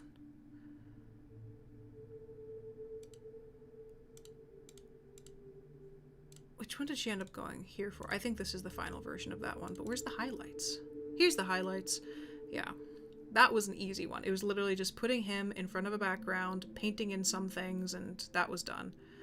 But yeah, this is, ironically, one of the favorite ones I've done for me personally, and she ended up really disliking it and wanting something different. So you never know. You never know. Okay, let's find Coral Reef.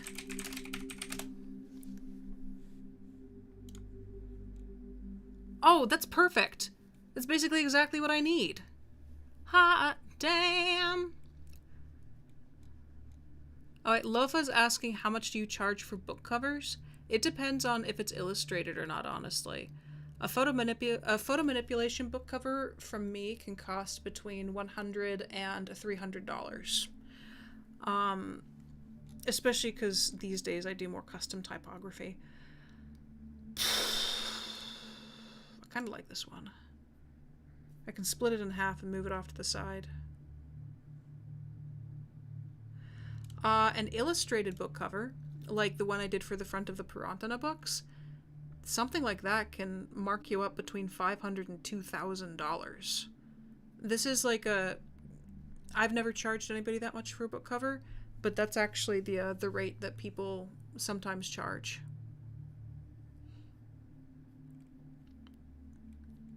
It's like industry standard amount of money.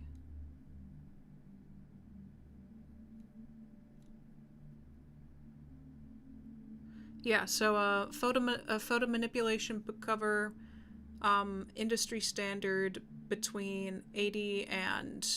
You can also go and buy them. Like, you don't have to commission them. You can actually straight up buy them, which is cheaper. But yeah, between $80 and $250, maybe $300, and then an illustrated cover, probably minimum $300. Like if you just... No, not even that. $500 to $2,000. It's a lot of money.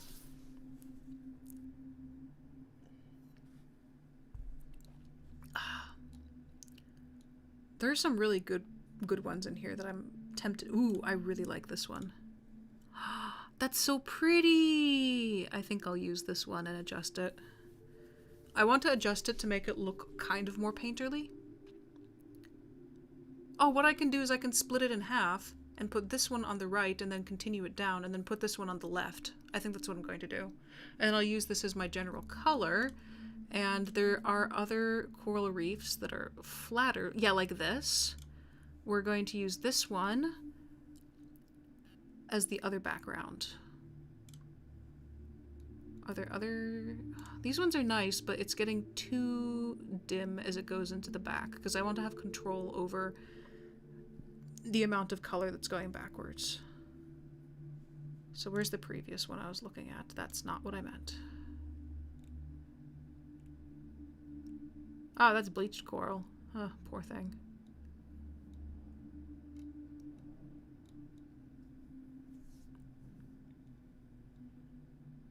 Yeah, Lofa, what I'm doing right now is I'm working with this coworker, and she's putting together a site. She's an author. Her dream is to put together a site where where authors can go and find all the book covers they need and buy them. Essentially I'll be making them, she'll be doing the typography, and then people will bid on them. And the bids can cost a lot. Oh my god, this is so depressing. See this over here? This is what a bleached coral reef looks like after it's taken over by bad algae. So this is what most of the reefs in the world look like right now, instead of these beautiful, optimistic looking pictures you're seeing. It's because of the ocean acidification. It makes me sad.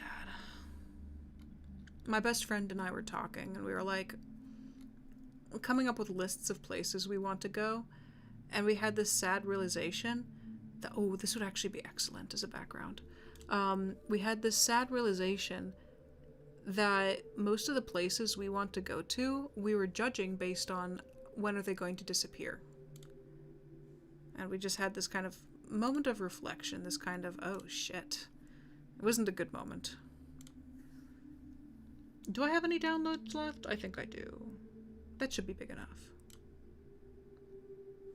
I'm gonna have to buy more.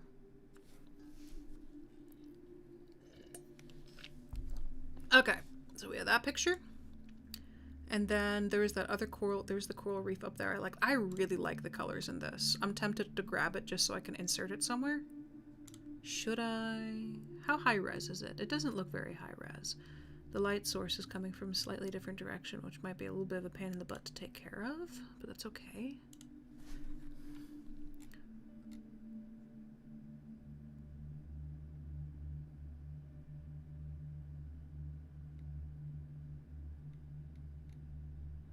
Where's that one I was looking at before?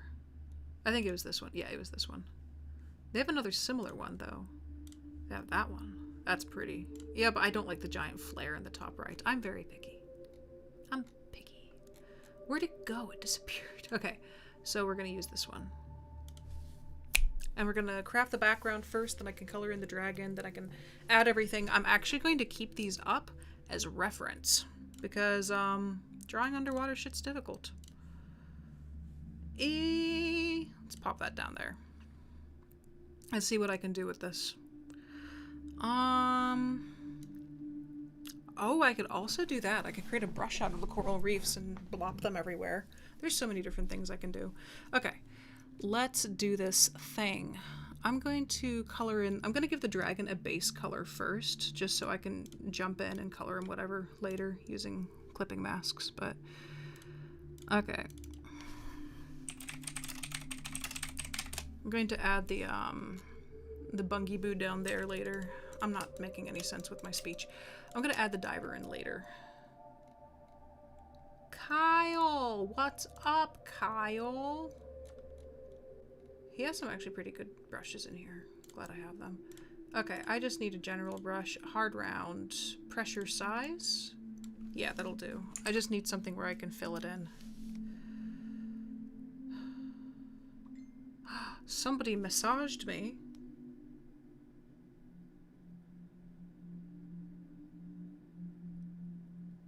Oh, well then, I will have to look at it. I'm trying to help my sister find a car right now, and it's a process.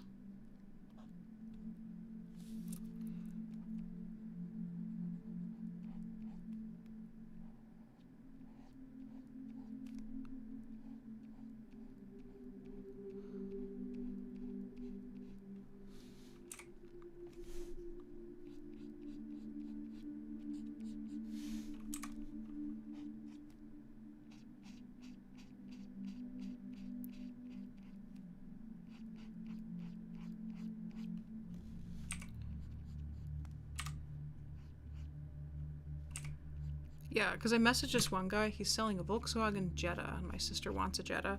He's selling a Volkswagen Jetta for, not a lot of money for its mileage and its year.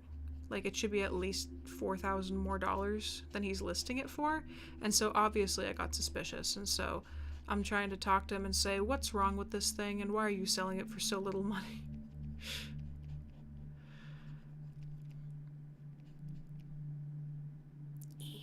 There we go.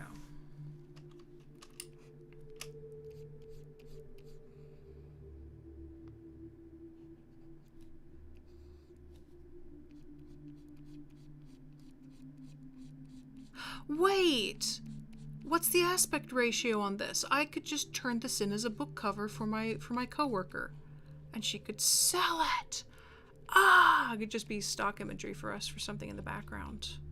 I might just do that. Cause I got bills to pay, I got mouths to feed, it ain't nothing in this world for free. There's a drain fly buzzing around my screen. It's not very polite of you. Don't you know people live here outside of you, small creature? I want to play Spore again after I'm done with this stream. I started playing for the first time in a long time. You are on my chin. That is very rude. Don't you know it's rude to sit on people's chins? Yeah, I started playing for first time in a long time, and I was enjoying myself until I didn't realize how to do the tribal stage, and I was just screaming at my computer because all these different tribes were coming over trying to kill my tribe because I did something wrong, I guess. And it was pretty funny, actually. I was enjoying myself, but I want to try again today and see if I can fix the mistakes I made. We're just waiting on Captain Ink to come because she went to go get food. How dare she get food? I'm just going to make that super sloppy and sit here and erase all the extra lines around it because you know what? That's life. Also, do you know you could get out of my life? I'm sorry, the fly just went in my face. I was trying to talk. Oh god. I went to a farmer's market today just to buy some produce, and I got beet greens. Like, I bought some beets, but they hadn't chopped off the giant leaves on the top, and it turns out that they're not only edible, but delicious. And I'm looking forward to being able to cook them. I'm also looking forward to having my sister try the pickle I made, because it was really tasty. I essentially had a traditional Japanese breakfast today, and it was so good. A traditional Japanese breakfast consists of, I'm just talking about food right now, and I'm not apologizing because it's one of my passions. It's rice, a source of protein. Salmon is extremely popular, and sometimes it'll be a pan-seared fish, but they have this little grill that you just light, I guess. It's like this big, and it has a metal netting over it, and you light the fire underneath, and sometimes it's coal, sometimes it's wood, and you cook the fish on top of the little netting, and I want to get one of those. I really want one. Just having a little grill in your kitchen, that sounds amazing. And so as the fish grills, they make miso soup, and they cook their rice, and sometimes the rice is left over from the night before. Sometimes there's a seaweed. I forget the exact name. Wakame? I'm not pronouncing it correctly, but there's a seaweed salad of some sort. Or not seaweed salad, but sometimes I believe it's dried, and then they'll season it, and you can have that on top of your rice. And a common thing to do is to cook an egg. It's not the traditional way that we Westerners, I'm saying we, me, as a Westerner would think of cooking an egg. It's more like,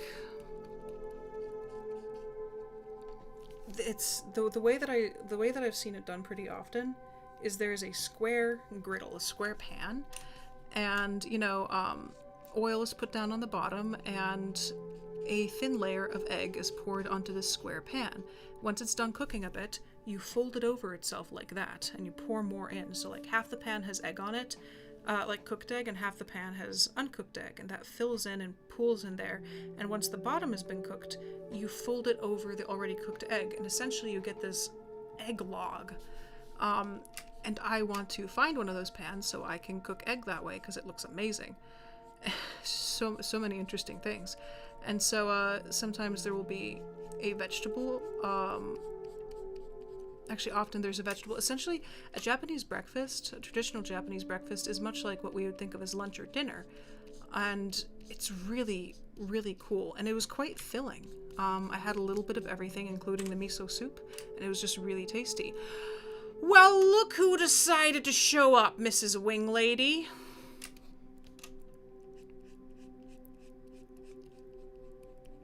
You got lost in Milwaukee. Ha! You fool. You and your wings. It's gonna be very confusing. I hope anybody who potentially watches this in the future actually looks at the chat. For context, Ink is one of the main people on the server and one of my closer friends, and she missed the first half of ArtBlock Friday because she wanted to get wings. You American, you. You were driving for 2 hours? Oof. I mean, it is a new place, so.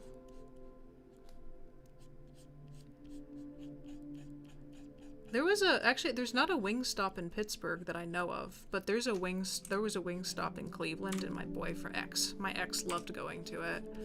And I was just like, this stuff isn't really that good. This is not worth the wait. Oh, and then he got pissed off at the Wingstop, because they gave him bone-in wings instead of boneless wings. And it was like 1 a.m, and he was seething, sitting in his parents' kitchen. And we were sitting there, and I was like, it's fine. Because honestly, I like bone-in wings. I do not like boneless wings. Those are chicken breast chunks. Those are lies. You're not eating wings. They're literally just chicken nuggets. But Wingstop is not worth it. It's a junk store.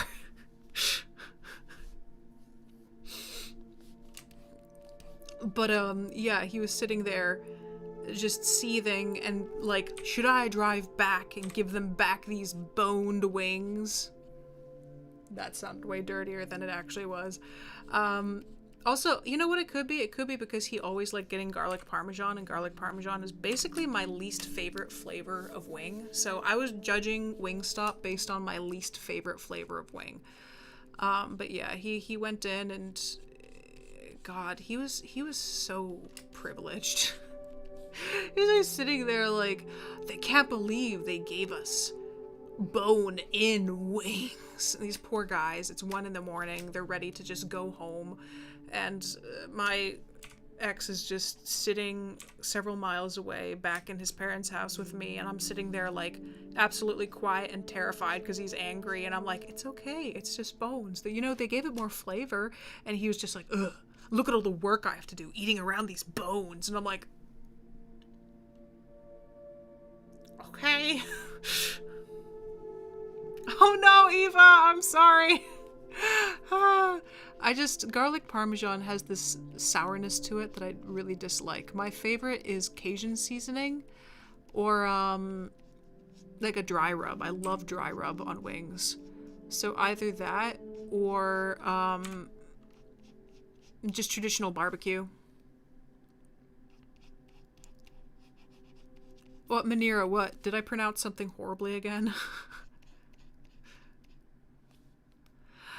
Okay, you know what? Let's agree to disagree, Ink. I don't like them and you do, and that's fantastic and fine. That's why it's called taste. But for this bit, I am making fun of my ex and his stupid...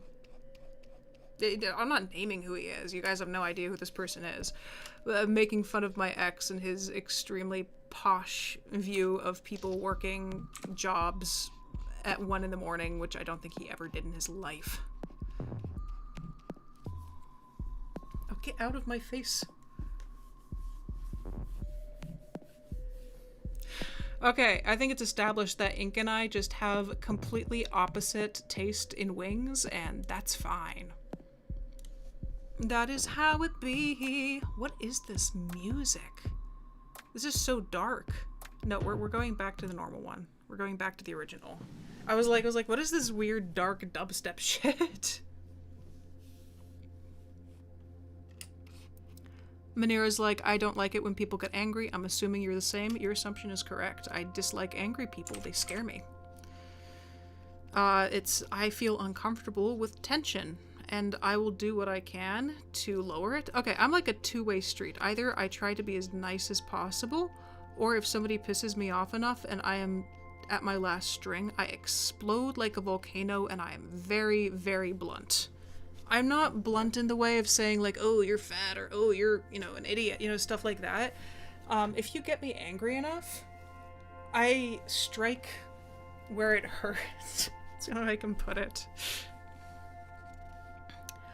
I don't know how to say it. Like, I've had arguments with a few people, and I didn't used to be like this. I used to just absolutely hide and be terrified. But I guess I've just gotten too sick and tired of the world. I've gotten exhausted. I've gotten tired of being pushed around, of not expressing myself, of not, telling people when I'm disappointed or pointing out their hypocrisy and allowing them to continue to be idiots. And so these days when somebody pushes me over the line, I speak up. And if they're angry at me, I'm just like, well, I guess that's one of us, because I'm not. I'm enjoying your anger, and I will sit here with you fuming and walk away. But, people, God, in traffic, if somebody does something extremely stupid, I'm the person who will roll down next to them and say, hey, you pulled out in front of me and I almost crashed into you. And they'll be like, and I'll be like, yeah, I'm telling you that. Have a good day. Be more careful. And I'll drive off. I'm just so tired of being pushed around or feeling like I can't say something because of my own fear. And I know I'm probably the oldest person in this chat right now, but I don't know, just being so tired, being tired of feeling scared, being tired of feeling nervous, all the anxiety, all the fear, it just bubbled over and turned me into a very hardcore person. Don't get me wrong, most of the time I do not wish for people to get angry around me, but if they do and they're being stupid, I call them out and I stand my ground. Until they get physical, then I run away. But yeah, I've had arguments with people, And usually it's people I'm very close to, and I used to just kind of put my head down. But these days, if you have an argument with me over something, obviously it starts with a discussion. We will discuss it first and we'll be very civil, but if the other person is being an idiot, what I typically do is I will start saying exactly what I've been thinking. Like, listen, you've been having this problem and it's affecting you in this way, and this is how you're acting, and this is why it's affecting people around you. Now, if you stopped, then blah, blah, blah. So essentially, I give their actions straight to them. And I don't mind there's the stupid fly everywhere. I don't mind people telling me about my own flaws. It's, you know, if you're in an argument with somebody, you give some, you take some, and you have to listen to them instead of just shouting back and forth. But no, when I argue with people these days, I make sure to stay on topic, and I make sure to be as logical as possible and as blunt as possible and not hold anything back if they're being rude. Now, if it's a discussion, like discussion about something I've noticed about somebody, that's completely different, because then you're gentle with it, and you know, there's a very specific way you move forward in an argument. Like, I'm not gonna say, hey, you've been smoking crack all the time, you know, like that. I'll be like, approaching it like, hey, I've noticed that you're not feeling very good. Is there something you need help with? It's just, there's such a different way to approach somebody who genuinely wants to have a discussion, who you want, somebody who is willing to just sit there and have a calm discussion. And it's also hard though, like having flaws and having to look at them. And I suppose I've been in such a bad mental state over the last year or two that I've been okay sitting and dissecting my own mental flaws, my own personal flaws, and sitting there and saying, okay, so this is where I suck. How do I improve? But I have to remember that not everybody's like that. There's some people that hate, acknowledging their flaws. And sometimes it frustrates me that they won't just sit there and, introspect. Because honestly, after all the introspection I've done, I've improved massively as a person. Going out, figuring out what your problems are, then trying to find solutions to them. My overall life quality and mental health quality has improved significantly. But then I have to remember, it's not common. It's funny because my best friend and I do the exact same thing. My best friend lives in Florida and I miss her very much. And it's like, we both have been doing a lot of introspection, and we're both improving because of it. And there's some people in my life, I'm like, if you could do that, do the exact same thing, because I know you're struggling and I want you to be able to get better. Because, life is worth trying to enjoy, worth trying to strive through and improve no matter what situation you're in. There's always something small you can do to improve, maybe not your physical situation, but your mental state, how you see things, the level of zen you have. And I think that's so important. It's so empowering. Taking control of your own mental state and acknowledging who you are, it's beautiful in a way. I didn't like doing it. I'm sorry, I'm trying to fight this fly. I have no idea where it is. It's one of those tiny ones. Yeah, it's scary. It is scary. It's uncomfortable. But it's very much worth it in the end. What I think I've found out after avoiding my problems for so long when I was especially a teenager, I mean, screw me, I'm a teenager, but is the fly in my bra? You saucy bastard. Where the fuck are you? Oh my god. I should probably put on my fan. I forget where I was going. Oh yeah. These processes I went through were in no way, shape, or form pleasant. But after I went through them, it was like, I don't know, it was like giving birth. Birth is painful, it's ugly, it's messy. But then you get something cute and adorable and something like new life. So I guess it's like when people say they're going through rebirth, sometimes they're like, oh yes, it was beautiful, I came out like a beautiful butterfly and I am amazing now and fantastic. And I'm like, I am a hyena. My birth was ugly and painful and awful and weird to watch, but now I have a pack of angry Mirandas. God, I don't know how to put it. It's also, it really has made me a little bit less sympathetic. I used to be very sympathetic. If I see somebody making excuses for themselves for their actions over and over again, that bothers me. If I see somebody struggling and actually trying, I'm extremely supportive and will go out of my way to try to help them. It's the entire victimizing yourself and going, boo-hoo, look at my life. Incels do it. That's why incels drive me crazy. I don't like incels.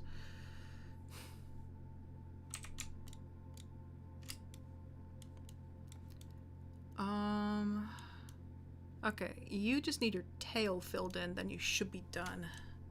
This is taking so much longer. Can I just drag and drop color onto the tail, please? It's massive. That's the messy way to do it. I shouldn't do it the messy way. I should respect my drawing. There has to be another way to do this.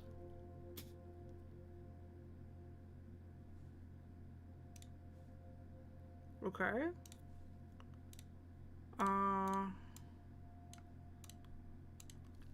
Don't tell me in the comments. I need to be stupid. Okay, so what I'm going to do is I'm going to turn this off. And I'm going to color over here.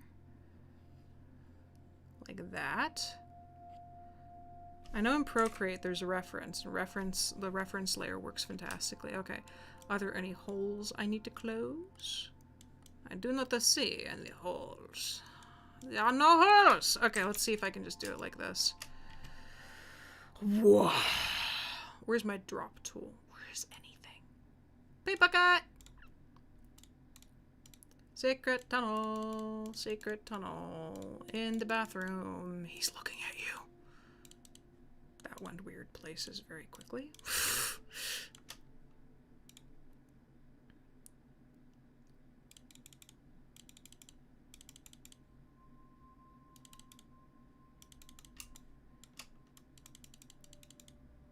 Secret tunnel. Fuck. It is good enough. I do not need my life to be more difficult than it is already. Wait, no. That would be a bad idea. Okay, now we dip there. There we go. He's such a big boy. He's a big boy. God, he's so cute. Now we can merge these down. Merge done. Ziffer. And now we can turn the line art layer back on. And I can go back in here and just brush in the few places that didn't get done. Why didn't I do this in the beginning? I'm a glutton for punishment. There are holes in the drawing, in the coloring. But oh well. It's a lot faster than trying to outline it. Oh, Jesus Krispies. Jesus Krispies and a donut. Oh yeah, Diva, there was somebody on our server who didn't know what an incel was, nor what they wanted out of life, and so I had to catch them up on what incels are, and how they view women in the world and their own struggles, and I think I scarred this poor person for life. I felt kind of bad afterwards, because they're like, I don't know what incels are, and I'm like, this is what an incel is, and they're like, oh my freaking god, I thought it was a joke, and I was like, it's not a joke. It's not a joke. That's the terrifying thing. That's the terrifying thing, my friend. It's not a joke at all. I don't know what accent I was trying to go for. I have no clue what accent I was going for. Oh wait, there he is. No, not my nose. Leave my nose alone. Where are you? Where are you? Oh god. Stupid fly. It lands in my cleavage. It lands on my nose. Can you stop going after all the intimate or obnoxious places? I want to eat some green peas.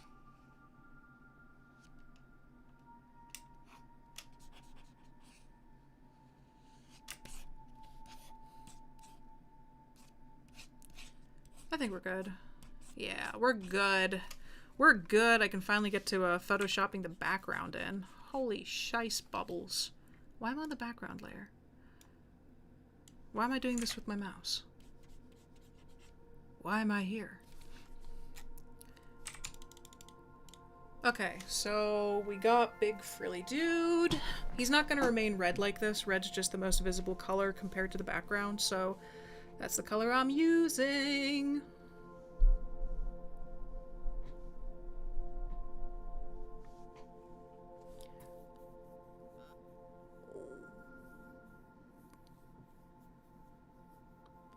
Diva just has this giant long line of questions. Wait, who you drawing? I'm just, our thing today is for underwater creatures, so I'm just drawing a giant underwater frilly sea dragon.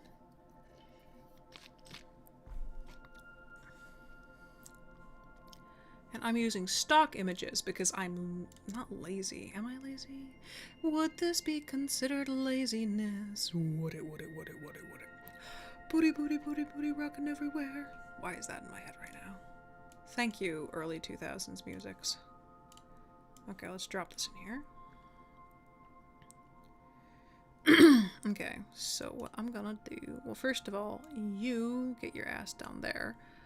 We're gonna make this bigger.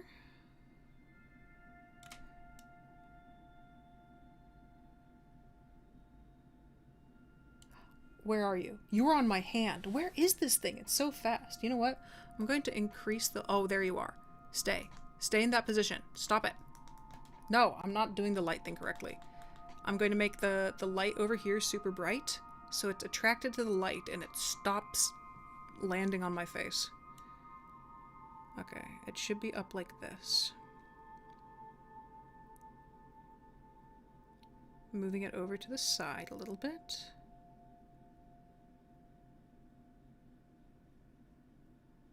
And then I'm going to enter. I'm going to take this and extend this upwards.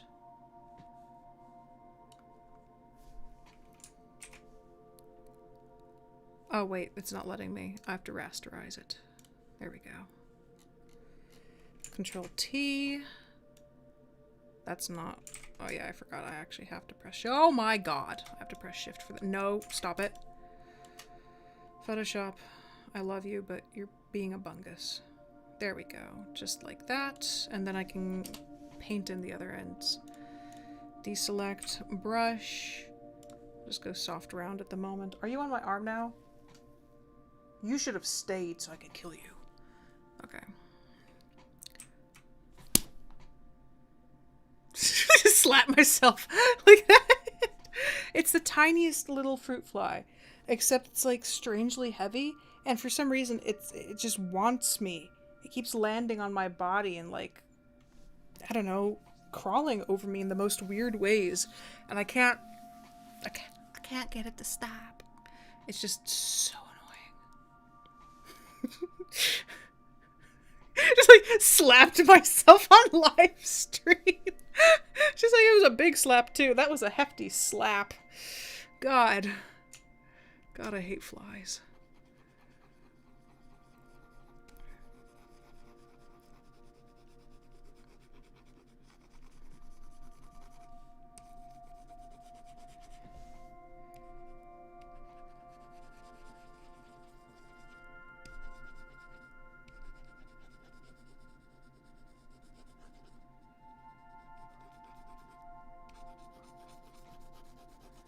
Okay, so we have the background in. I will be massaging it heavily later to get a certain look.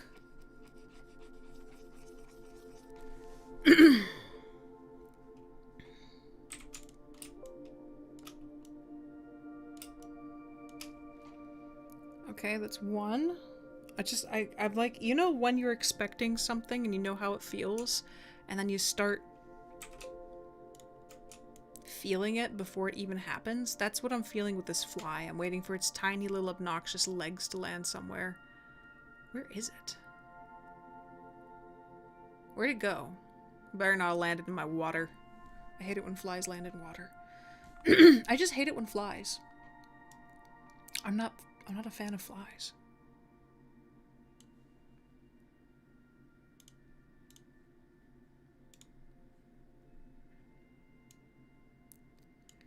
Okay, where's my beams of light drawing brush? Actually, I want my own brushes right now.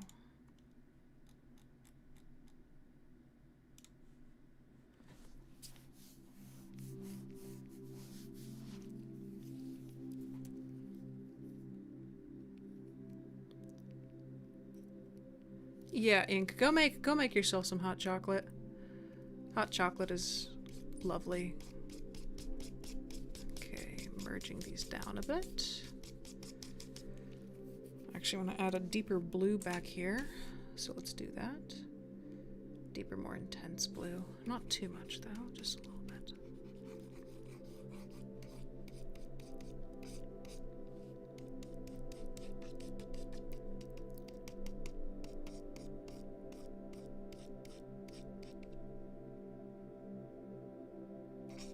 Now we can do some color adjustment. Actually, wait, I wanted to take this into the filter gallery first.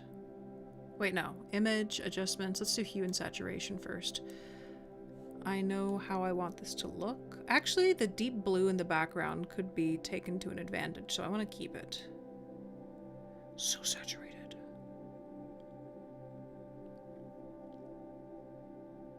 Yeah, I'll just maybe pop it a little bit more. Yeah, see, the dragon itself is going to be more like that color. But I want the background to remain maybe a deeper version of that, just so I can get away with making him pop. That's vibrating boundaries. Wow, those are intense. Okay, so we have that. Let's jump over to the filter gallery. Neural filters! Those are the ones that don't work. Okay, I'm going to use these to give it a slightly more illustrative look. Ha! Look at all the other parts of this that still exist that we haven't taken care of yet. Can I zoom, please? I was able to zoom literally a second ago, and now you're not letting me. You know what? Eat pizza. I don't know. To find something that looks okay. Paint daubs. Watercolor? Watercolor usually makes things darker. Yeah, that's way too dark.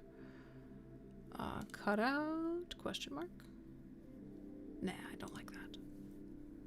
I might use dry brush. What about sponge? Oh, sponge is awful looking. No, I don't like smudge stick. Plastic wrap. Let's wrap this in plastic. Okay. Paint daubs.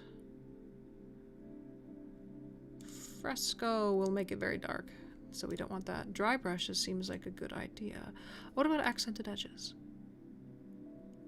Oh, that makes it very glowy. I kind of like that. What if I do accented edges and then paint daubs over it?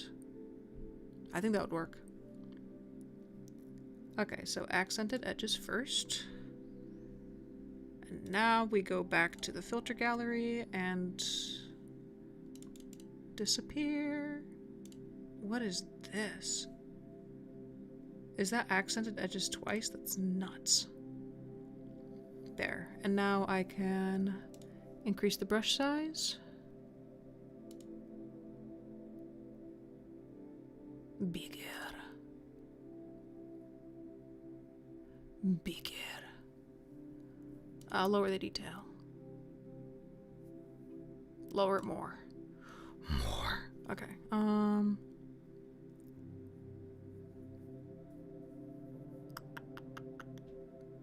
Should be good for now. Okay, we need to pull the second picture in now. I'm gonna put it up here, I think. Let's drop it in here and see what it looks like. I do need to split it in half. Yeah, I want that one on the left, and the other one can be on the right. It's a little bit smaller than it should be. Just keep it in here for now. Okay, we need to rasterize it.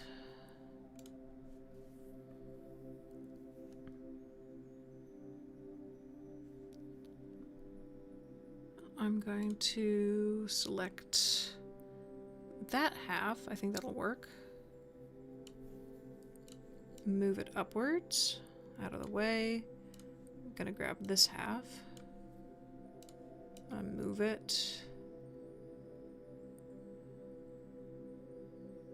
Oh wait, I wanted to flip it around. Image, adjustments. Wait, no. Edit. I don't know why edit is under, like transform is under edit instead of adjustments. That never made sense to me. Flip horizontal.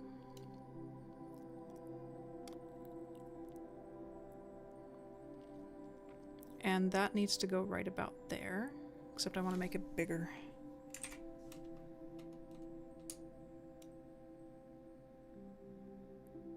Oh yeah, grab one, wrong one. Okay, so that one will go right about there.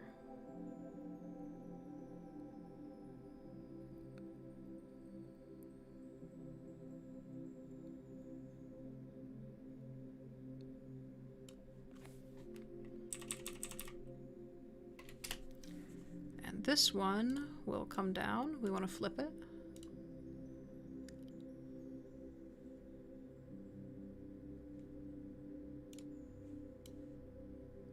And there we go. And put it right about there. I want to create a difference in height. Don't want to hide him though. He's too cool. He's too cool to be hidden. Okay, so I'm going to work with that for now. I need to do some erasing in certain places. And these have to go in front, so yeah, these two are going to go above everything else. Now I need to erase. Do basic erasing first, the obvious places.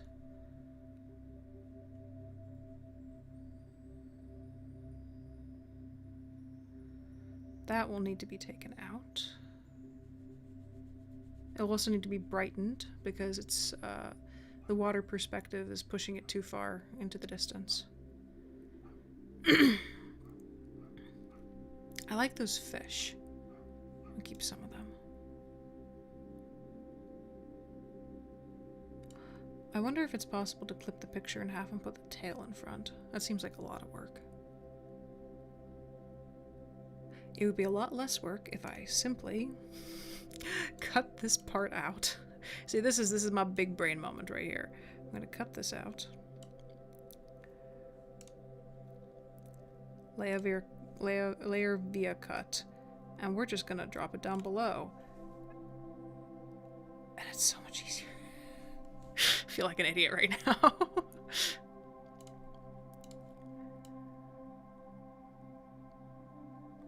Get rid of these little guys for a moment.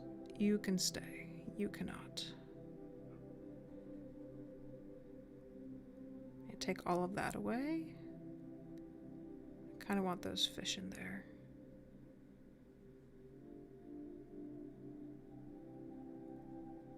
Okay, let me carefully go in and just keep these cutie pies in. Oh my god, am I really trying to crop it to that? No, thank you.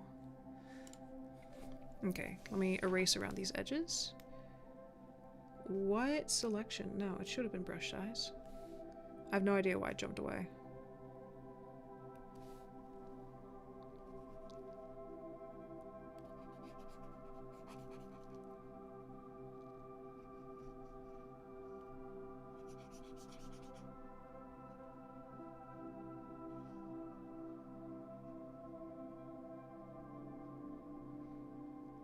Corals have so many tiny little details.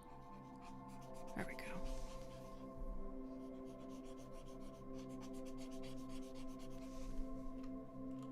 Just checking for that fly.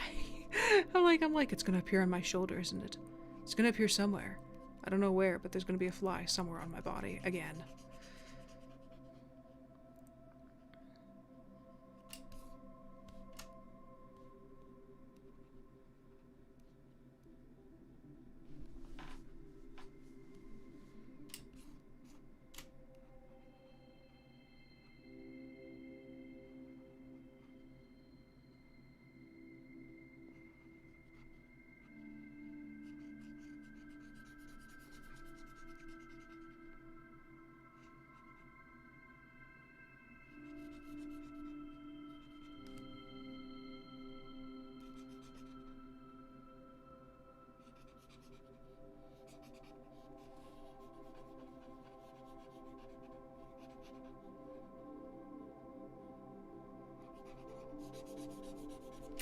Can I start painting my dragon yet? I want to paint the dragon. Let me paint the dragon. Okay, I think I'm going to do the color for the dragon after I make this look okay together. There needs to be coral filling from here downwards, so I might take my duplication brush and do that. Oh, this is on a different layer. Duh.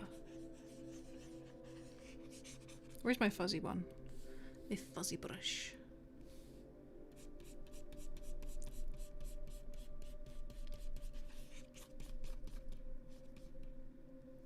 Now we need the hard brush.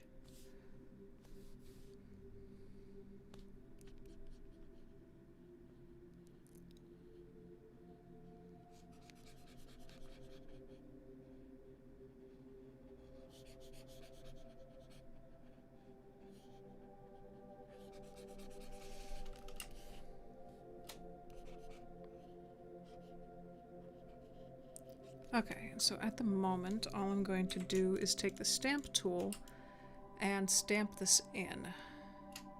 That needs to be a lot brighter. What is that doing? Where's Alpha Lock? Alpha Lock you. That sounded dirty. And we're going to grab a nice... These have oranges, and I need to recycle some of the background red, so we're gonna grab that. We're going to put it on... No, leave me alone. I need to put this, the brush, on color. And we're just gonna... Oh, that's because it's so low opacity. Okay. Yeah, I'm just trying to put some color back into some of these coral reefs. Maybe a nice brighter... Yeah, brighter. Let's go brighter. Let's make it a bit yellowish.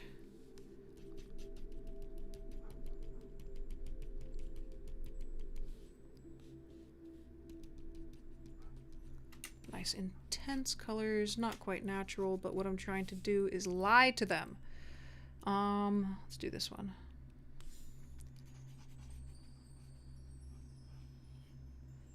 You see, as much as you have atmospheric perspective, you also have perspective underwater.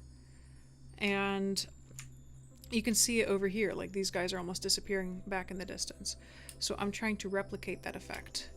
I like that better. Motion blur down here.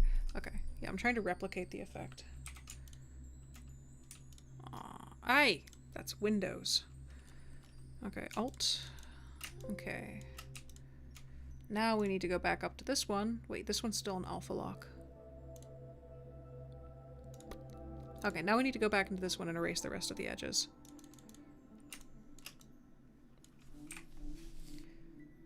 There we go. Because now you can definitely tell that there's some edging in there. So just gonna push it down to the bottom.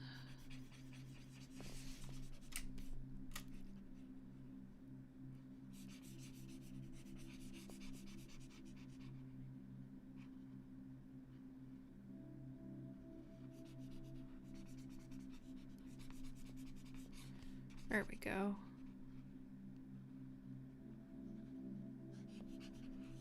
Cool, that part is done, and I'm going to add some texture in here just to make it look like it's not a clean eraser stroke.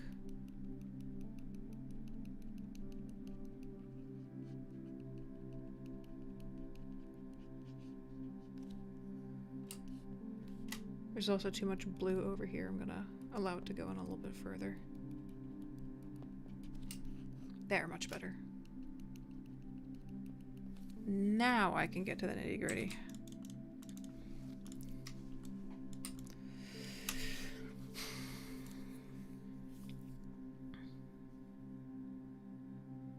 I'm just trying to think of how I'm going to approach this.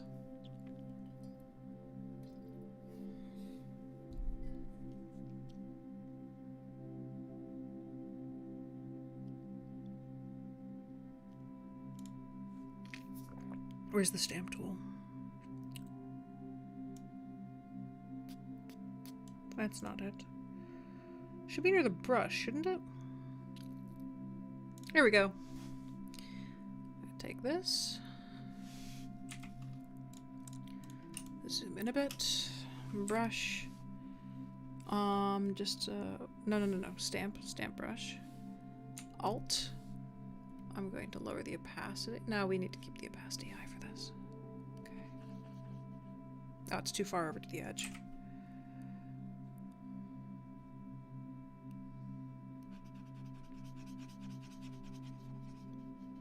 Ah, it's too far over to the edge as well. Okay, I'm gonna use that. I'm gonna use that. Now I'm going to sample from all the way up here. We're gonna put that guy right in there. I'm gonna sample from over here. I'm gonna put one of those right in there. Oh, now the fish is halfway cut off. If I continue that stroke that way.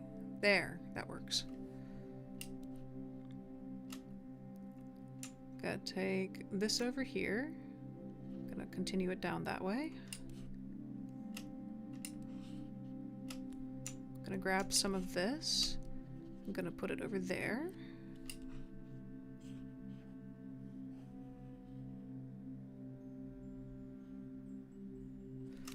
Now I'm gonna use this guy to meet in the middle. We're gonna jump down to this layer. Yeah, we're gonna grab you over here. We're gonna place you in there. We're gonna grab you from there, and I'm going to place some of your texture right over here. Now we come to a cutoff. So I'm gonna go back to eraser, and I'm going to gently nitpick what's in this area.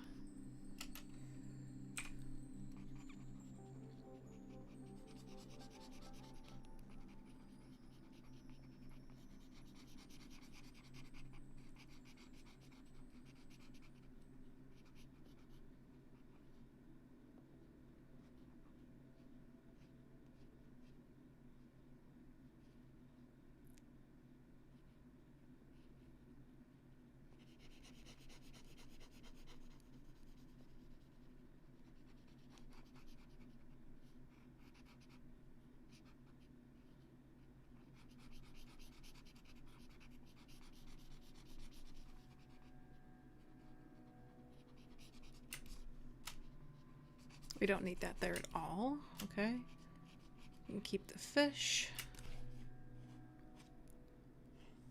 All I need to do is take care of that sharp cutoff right here, and we'll have the foreground coral done.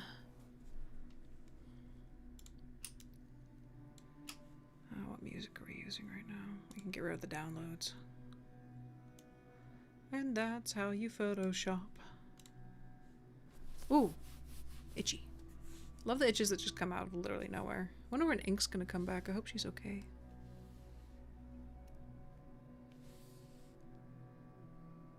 Scratchy, heavy acrylic. Let's grab that. I'm just gonna paint in some of these textures. Oh, we're in color mode. We need to be in normal mode. Okay.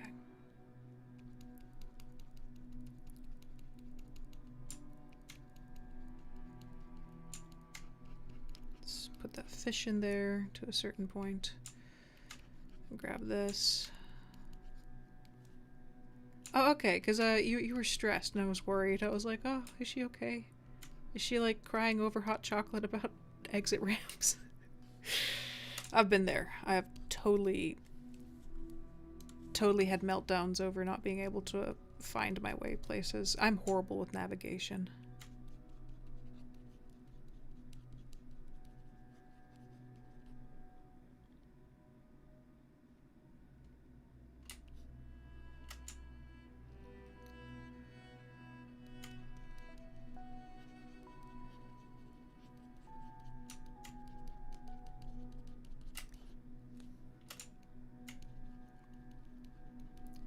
I'm trying to do right now is I'm trying to follow the natural visual pattern that is created with these gorgeous, gorgeous coral reefs. I'm finding colors in here and looking at where certain darknesses are, where certain lightnesses are, and I'm just going in and reinforcing them, especially in this merger area in the middle. That's an important place to do it. So I'm going to I'm essentially trying to make it look like it wasn't photoshopped together so much. I'm also doing this in a short time period, so I'm trying not to be too judgmental of my own work. Ink, you are absolutely right. Chocolate does calm the soul. Like this over here, this is way too dark. So I'm going to grab this and I'm going to try to create a similar texture to right over here to make it look like there's something going on that's not going on. Yeah, sure, this can look like it's going into a little secret tunnel, but... Oh, like here, this is a horrible cutoff. It's awful. And we're gonna extend this, whatever it is, downwards. And I'm gonna grab this lighter tone and do that. And suddenly the image is beginning to not look as cut together as it was before. Just very small things like that. That's what I pay attention to when I draw. And that's what drives me crazy if I get it wrong.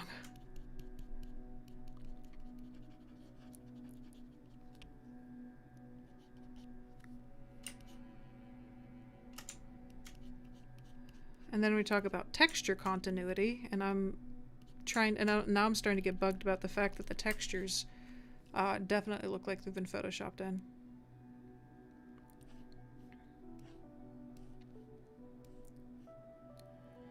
Okay, this looks okay now. Wait, there's the cutoff. Okay, we're gonna grab some of this deep tone. We're going to get rid of the cutoff point. We're gonna take that tone and wrap it downwards. I'm actually excited. I'm going in to get tested for ADHD again because it's been such a hard thing for me living with my ADHD and trying to work that I decided I'll try taking meds for it again.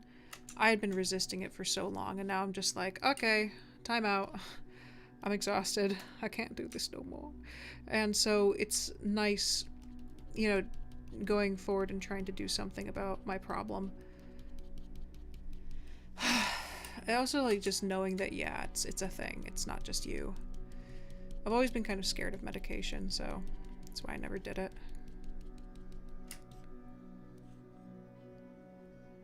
Okay, we have a nice foreground. It's time to try coloring in the dragon again.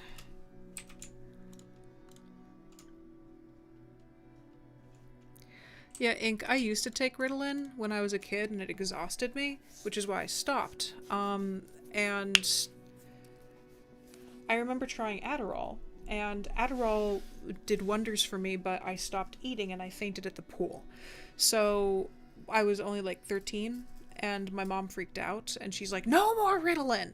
And now it turns out, not Ritalin, no more Adderall. And it turns out that Adderall is actually the one that's better for me. All I have to do is make sure that I actually eat on schedule instead of ignoring my hunger signals. Because Adderall, basically, you stop eating. It's really bad, actually. And so I'm going in and getting tested again and seeing if they're going to allow me to, you know, use Adderall.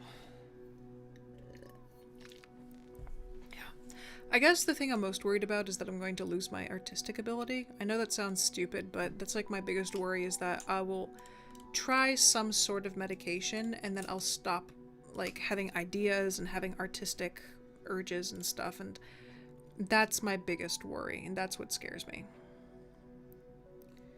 Okay, let's do this. Image adjustments. Let's change his color.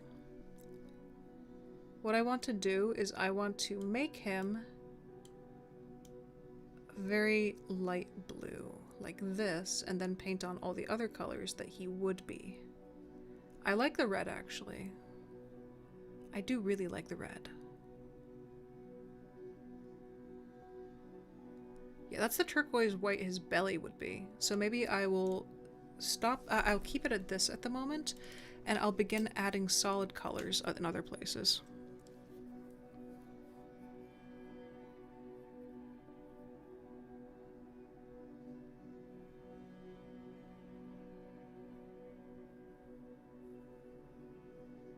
Oh. That actually does make me feel a bit better, ink. Yeah, my worry is just losing my, you know, want to draw. It scares me. Because you know, drawing is such a big part of my life. And art, all my stories. I still did stuff when I was in high school, though, so... Well, not high school, junior high, so... Maybe I should just buckle up and try functioning with it. Oh, shoot. What are you doing? Oh, yeah, we have to alpha lock it.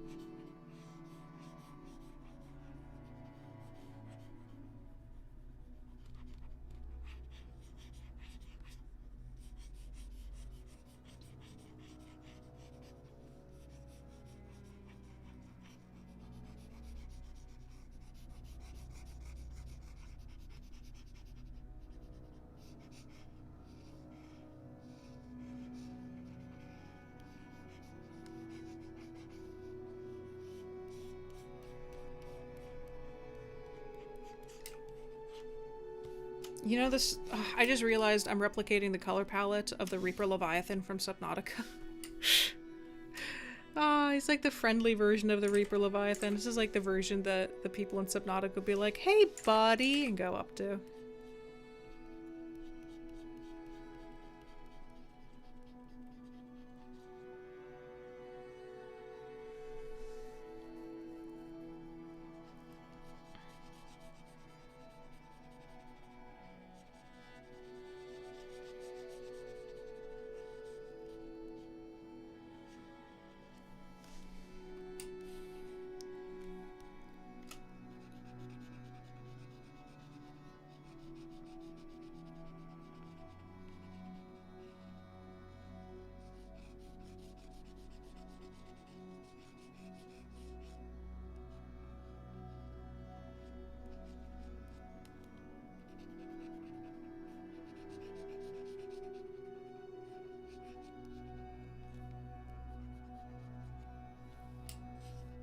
Okay.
Okay, there we go.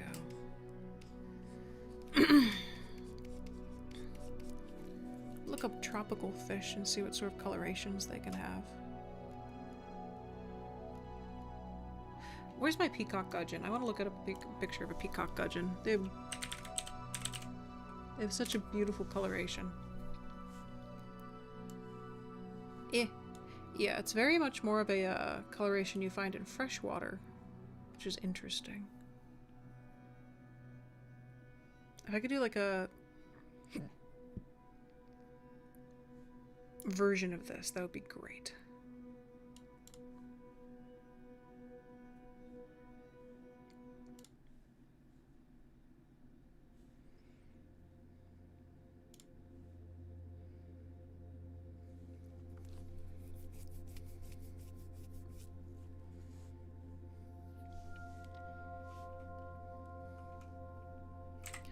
This is just his base colors. So kind of, yeah. No, I still want him to have a whitish belly, but maybe it'll rise into yellows around the edges. I do love the yellow belly. It looks so cute. I also don't want to use this anymore. Okay, yeah, I want him to have a whitish belly.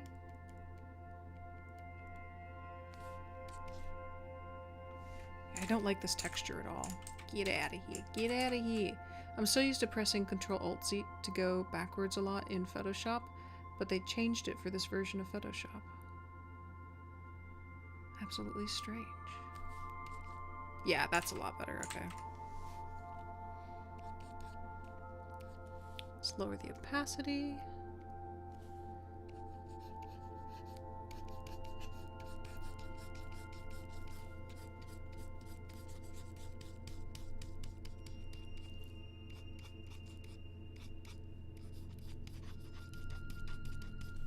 maybe increase the opacity. It's making it hard to color.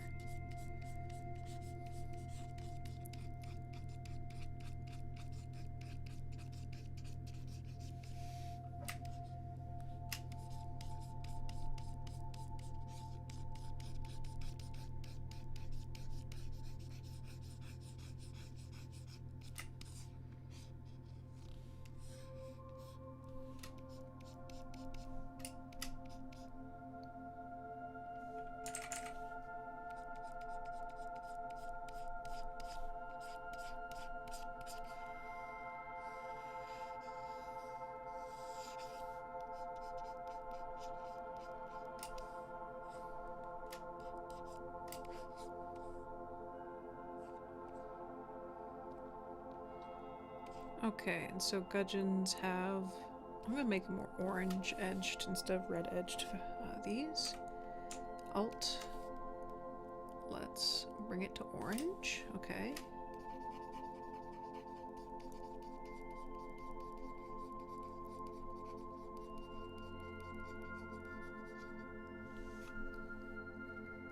Definitely want these to be orange.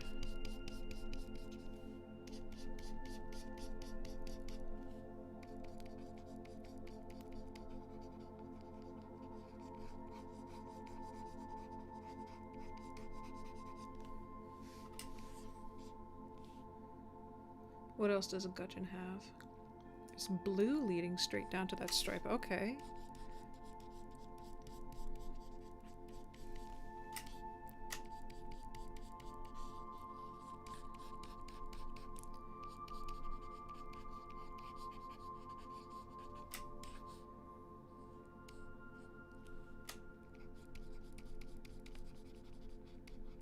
Their fins are so finicky to get.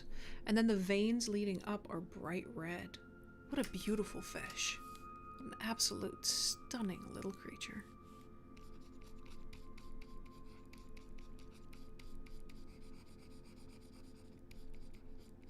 I think the other one was a little better. Well, I have to paint him. These are the bulk colors I'm painting him right now. We're gonna do adjustments for the water later. So right now I do want the blatant coloring.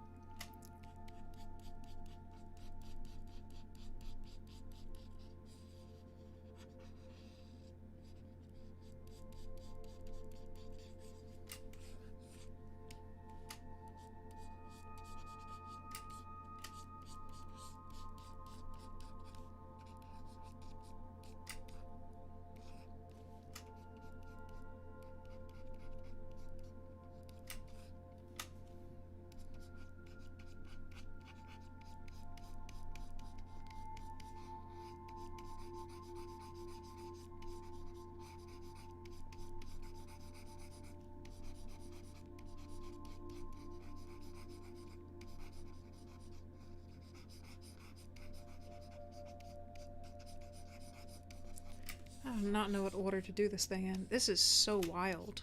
God, it's wild. Okay, the fish I'm basing it on is also wild though, so like, sue me, I guess.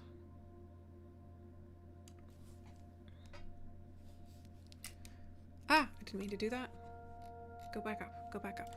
Okay. We need increased opacity.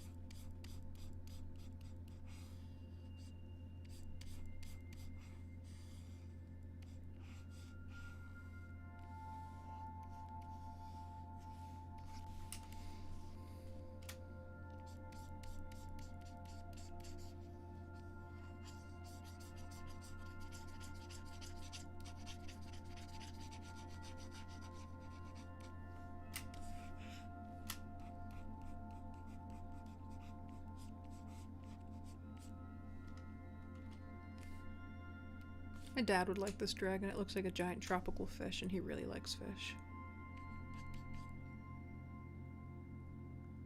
Oh, Quinn, you're back!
Okay, now we can clean up this mess.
What do their tails look like?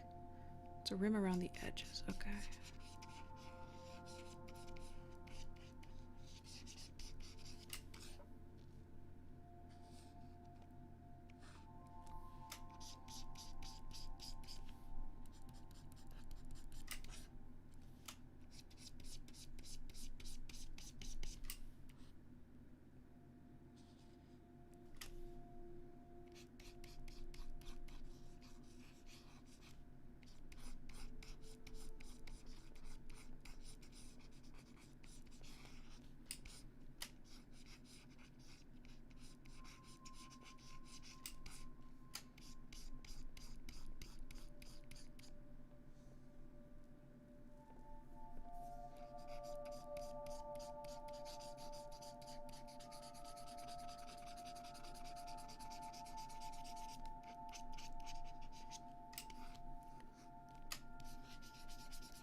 Okay, first, oops, smacked my mic.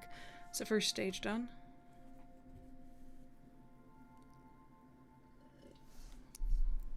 Wait, Manira, what did you do to your thumb again?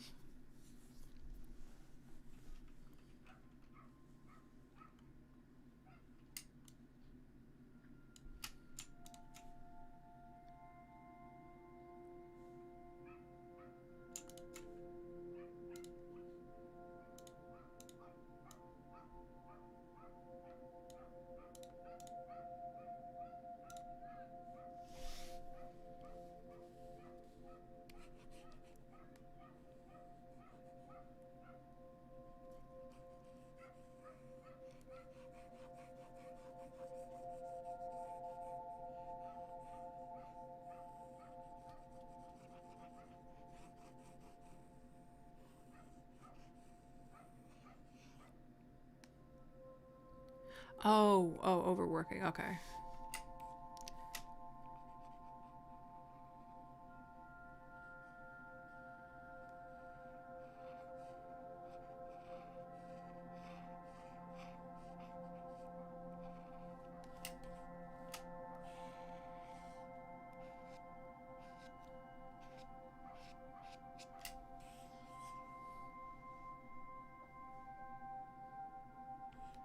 Okay, good night. Thank you for joining.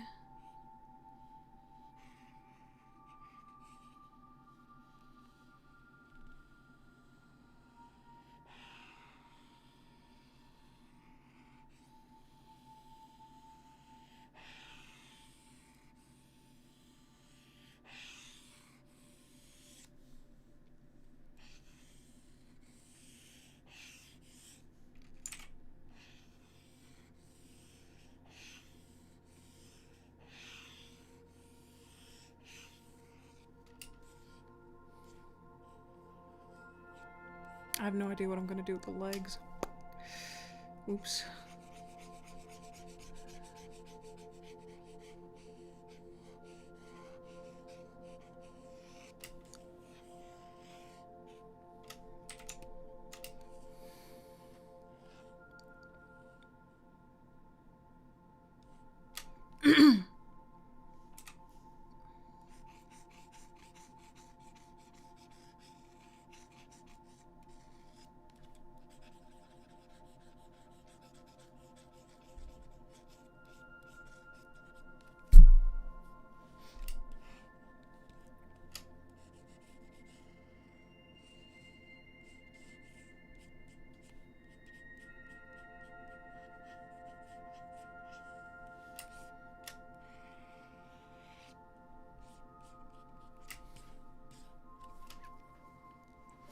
I have an idea, and I hope the smudge brush in here works the way I need it to execute the idea, but I'm hoping it will. Okay, so the gudgeon also has a beautiful blue, so it's more blue than that, it's like that. It's like in this range, it's a little bit lighter. Rising into their fins. These are difficult fish to draw.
Oh, hello, Melanite. How are you doing? I'm glad to see you're on.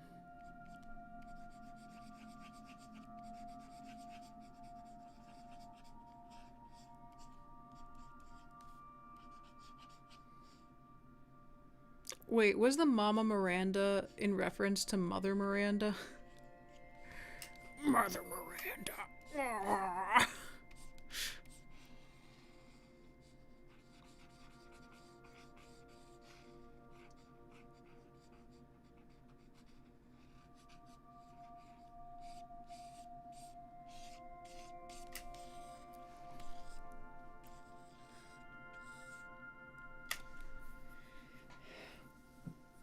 Oh, hi, Sarah. How are you doing? Oh, Land Before Time? Oh, I used to watch that all the time when I was a kid.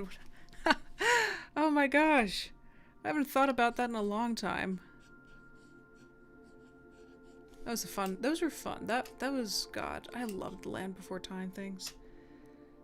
Okay, so now we have to put in some darker blues in certain places. It looks like there should be some sort of dot around here. We start forming some of the stripes.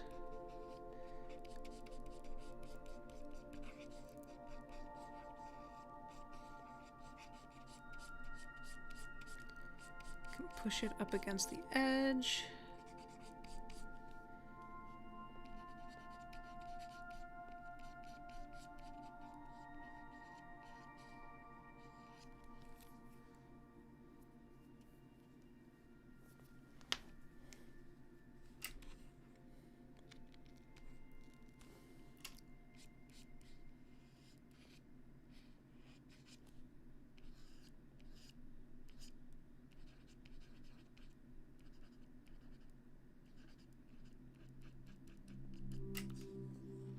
Ooh, I like the tail. I like the tail a lot. Ah, I love it when you start adding color and everything begins coming together.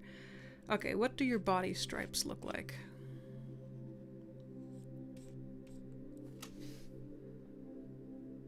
Also, what brush is this? I want to move to a different brush for the detailing.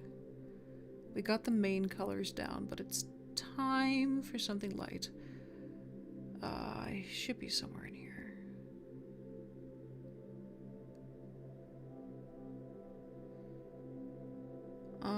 Where are you? Where are you? Okay. Seriously, where did this brush go? It's usually a little bit higher up. Feather acrylic, dry round. Is it this one? It's not that one. Oh, I love that texture though. Wait, I'm stealing that. Let's push it downwards a bit.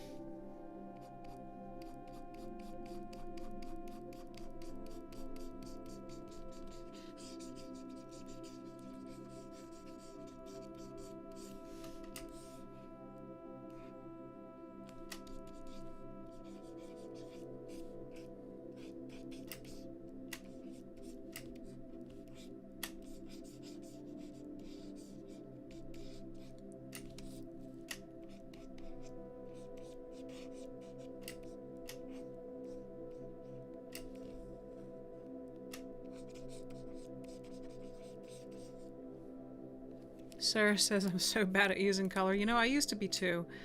But you just, you learn. It's remarkable being a human being because you can sit down and learn how to do things. So I'd say you're not bad at using color. You just haven't learned in the way you need to learn yet. And maybe just, you know, a few tutorials here and there. Or figuring out your color scales and complementaries. And then you'll be able to use color a lot better.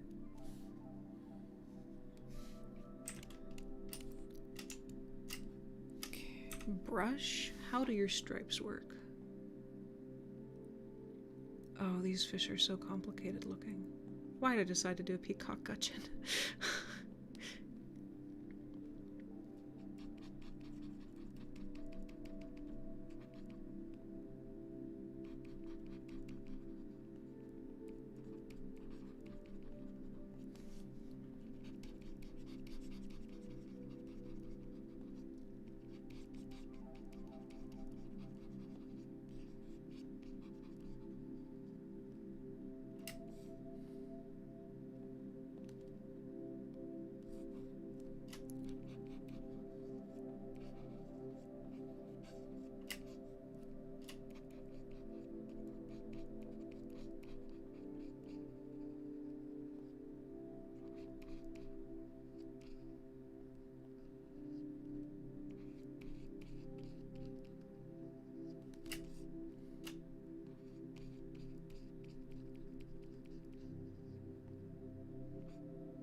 Do you have any fancy color on the front of your face? You don't. Okay.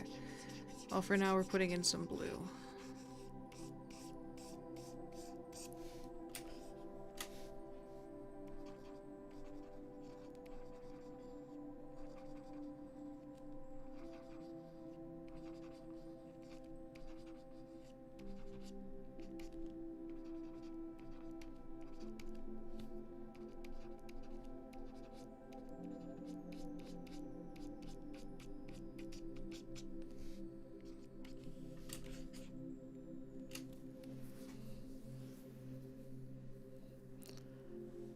See, the color palette reminds me of the sea treaders in Subnautica.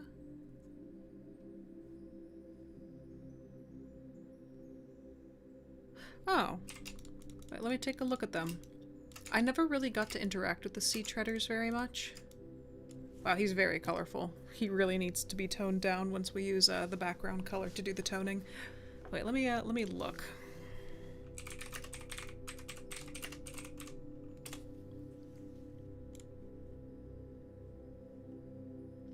Kind of.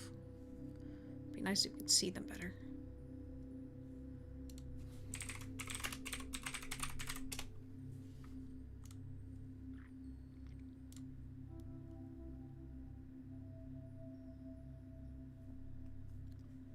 And what about Kingfish?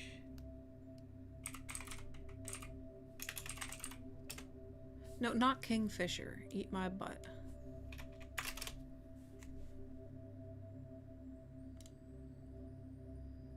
That's not the kind I'm looking for. Ribbon fish? There's a very beautiful fish, like a... I think it's called a ribbon.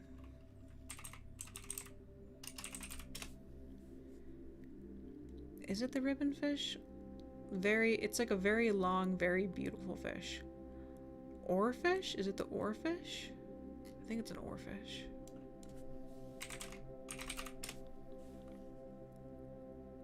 Yes, here we go. Okay, so Mel, these are the different fish that I'm. These are the different creatures that kind of inspired this guy. The one that inspired him most is this. It's called an oarfish. You can see it has this giant, swooshy, random thing on the front of its face, and then some long fins coming back, and the huge ridge along his back. That's what inspired him a lot. The Reaper Leviathan, again, a kind of bluish body and red edges, so he kind of inspired by the Reaper Leviathan. This is the sea treaders you're talking about. I wonder if there's like, where's the normal thing that just shows what they look like? There we go. So that's a normal sea treader. It looks like it has a lot of yellow in it. And then the color palette directly is being influenced by these little guys. Peacock Gudgeons. I'm trying to replicate a peacock gudgeon stripe pattern. It's taking forever though, because they're very complicated color-wise.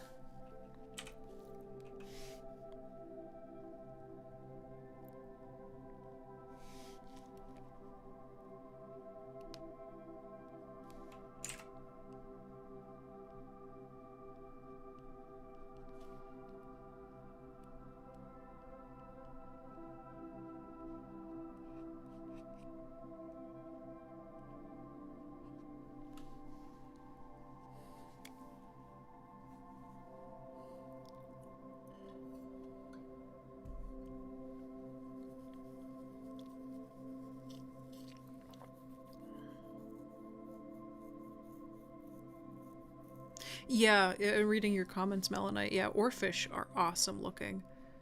Very rare, but they look amazing. Beautiful, difficult to find. In some cultures, it's considered really good luck when they surface.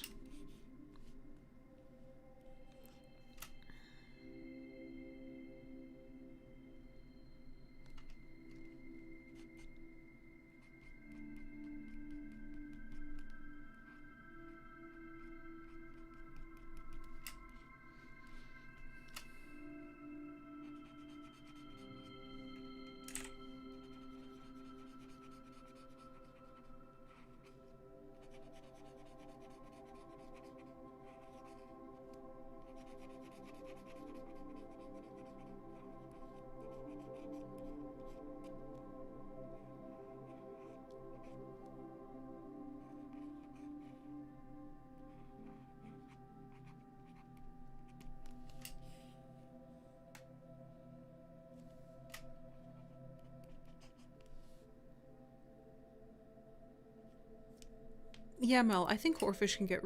That sounded wrong. Oarfish can get really, really big. You're right about that. Like 12 feet long or something.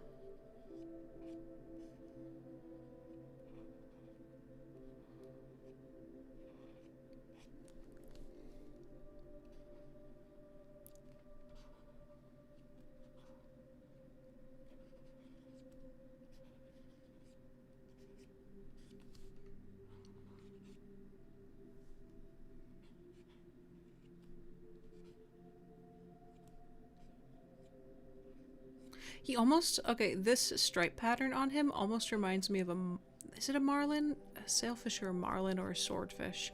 One of them has these intense, beautiful blue stripes. My dad used to go fishing, and I memorized a lot of the fish that he liked.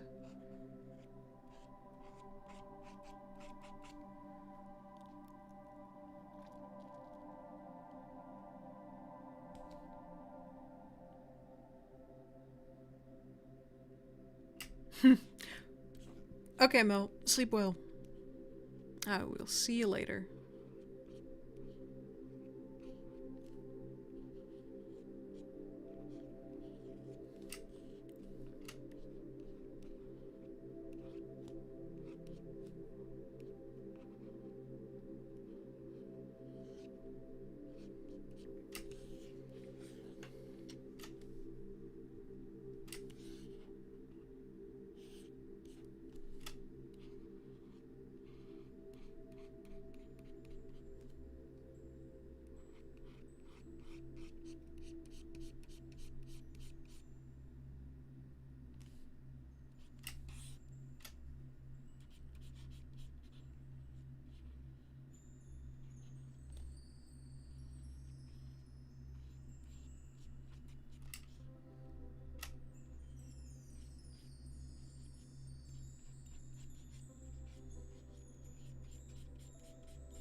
Oh, wait, Diva said something.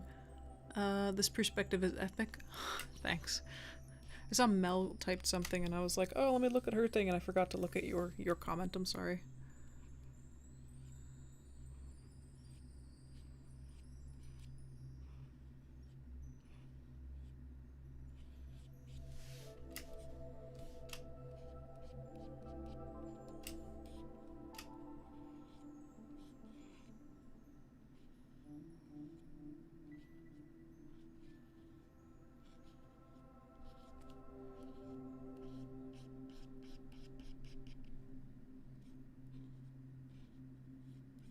Man, I want more baklava.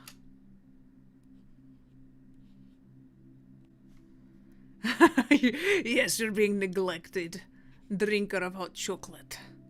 Honestly, the hot chocolate sounds really good. I didn't eat too much today, and that...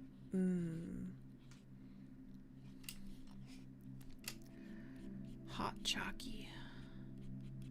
Do I have the ingredients for hot chocolate? Hot chocolate! I think I have the ingredients for hot chocolate. I think I should be good. Let's grab some of the darker blue. I'm going to incorporate it at the top of the stripes. Actually, I don't want to incorporate it at the top of the stripes, because we have to have the red come in and do its thing. God, this fish is so complicated.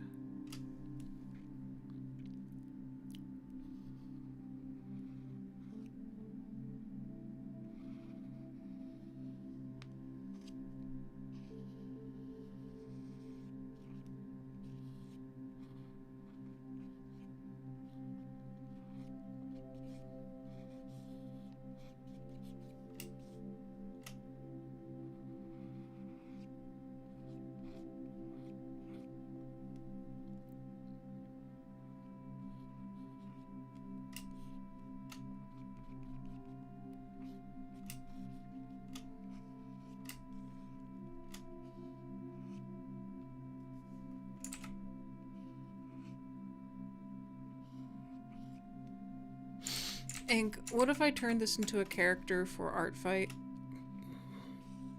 Like, drive everybody crazy with this obnoxiously difficult to create dragon. I want to name him Bogart. His name's Bogart.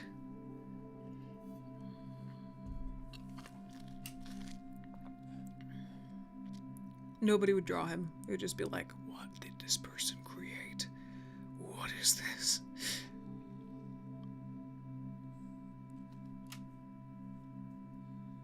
Monira is asking if I've ever heard of kunafa. I have not. Wait, I have the internet. I can research these things. Oh.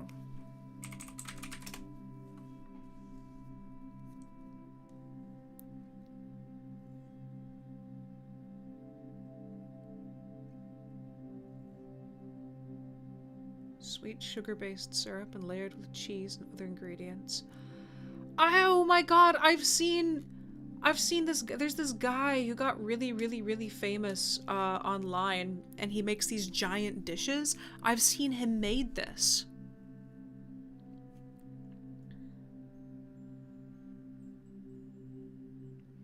That looks good. I'm gonna have to figure out where to get it.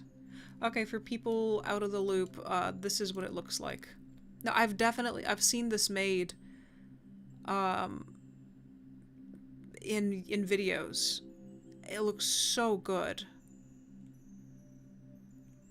Oh, this looks really good.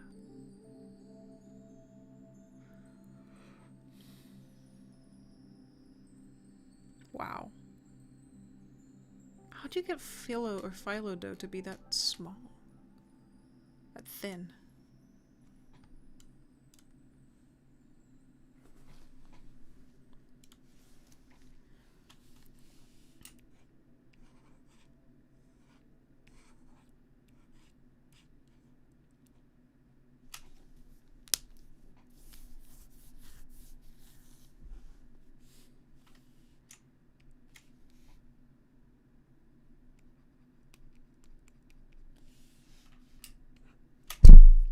I keep bonking this thing.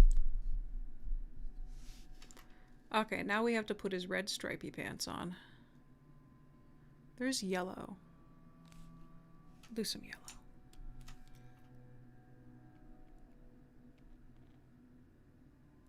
I need an... Yeah, let's use the Vine charcoal brush. Let's increase the opacity. Increase the opacity, Captain! Actually, it's not chunky enough. I need something chunkier. I was using a brush earlier to sketch with. That would have been perfect. Oh, that's good. Okay.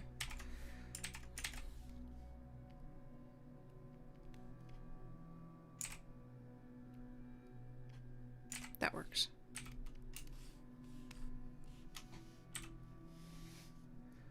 Okay, how do these work?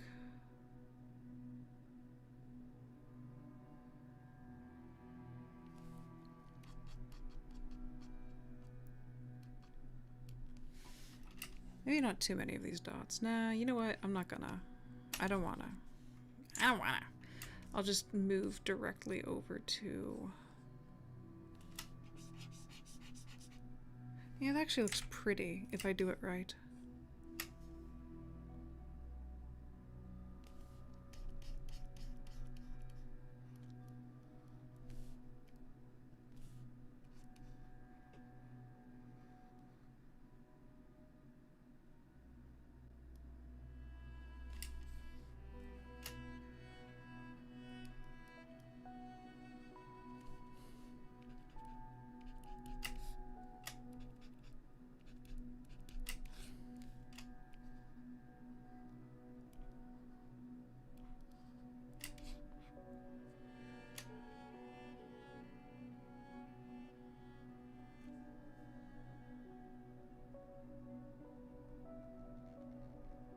Come on, you. I can't get the brush to be the proper size. Ah!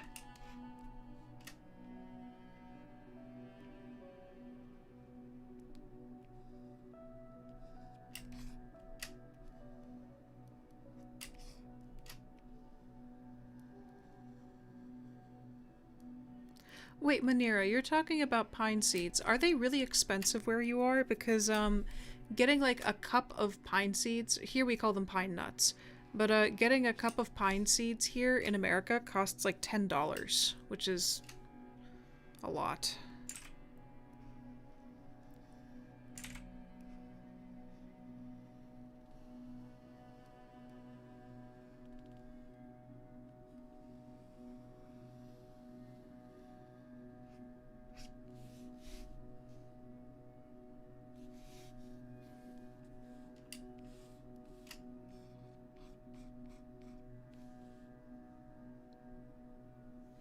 Oh, ink. I have no idea how to describe the flavor of pine seeds. It's very creamy almost, slightly aromatic.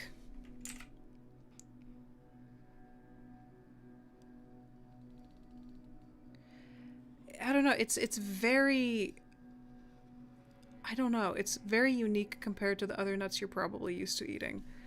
Definitely aromatic. It has a certain sweetness to it, almost fruitiness. You'd really have to buy some and try them. It's very difficult to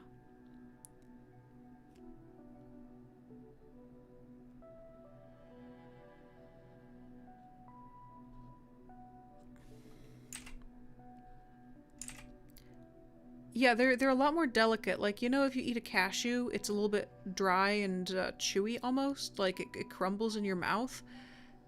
Pine nuts don't, or pine seeds really, they don't do that. They are just extremely delicate, small, very small. Not like super duper small, but compared to other nuts and seeds, they are quite small. God help me, Manira. I have some downstairs. I could run down and show you. They definitely have a sweetness to them compared to other nuts. Almost in a way like pecans, but a different kind of sweetness than what a pecan has.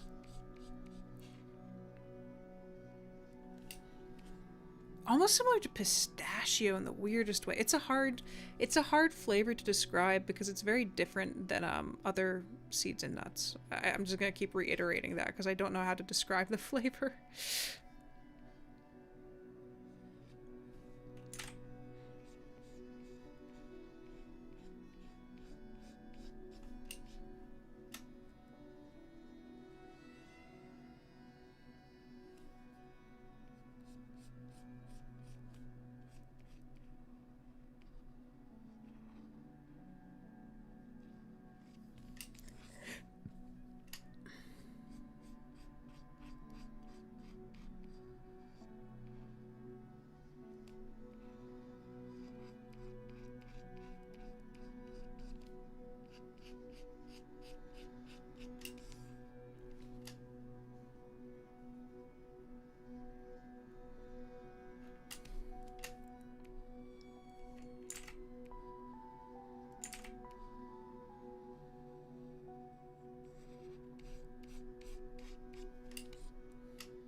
need to do the red. Oh my god, this is taking so long.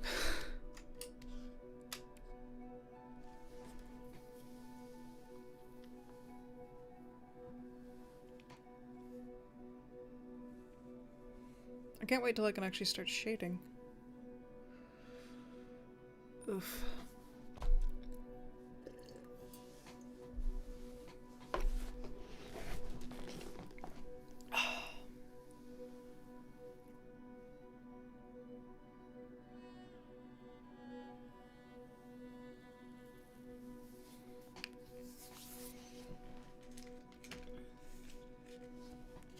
Oh no, I'm out of my favorite flavor of gum. Tragedy. Must go after my second favorite flavor.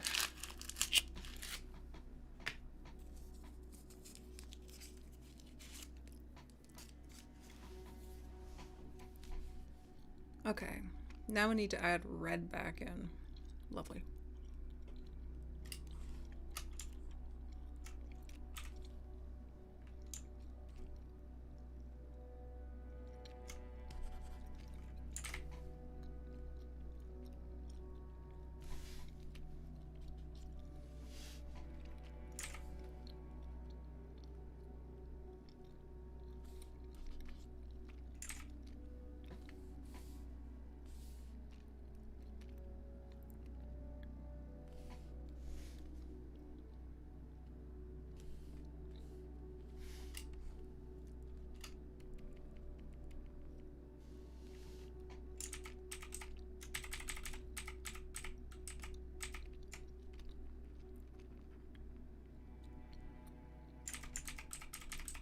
Okay, how does this work on their bodies?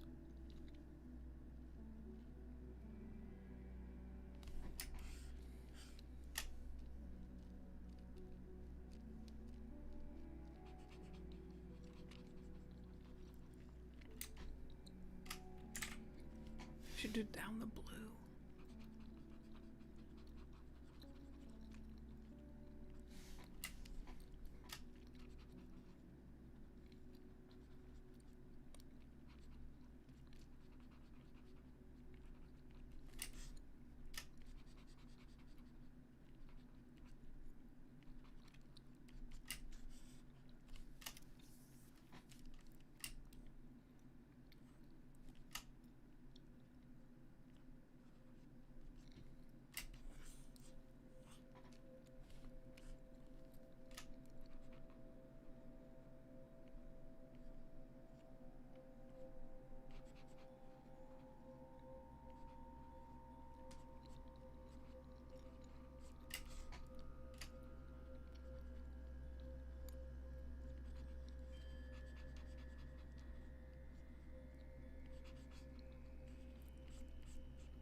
Hey, Ink, you said you're drawing a sexy fishman or something, right?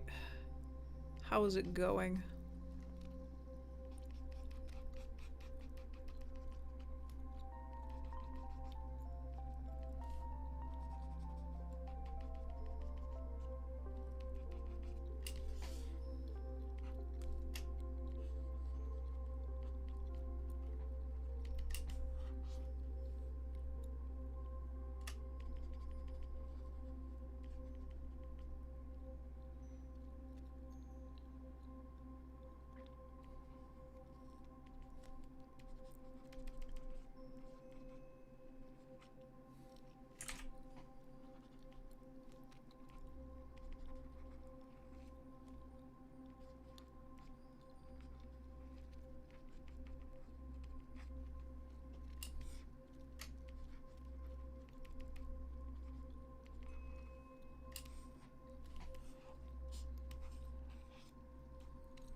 Did something go wrong with the music?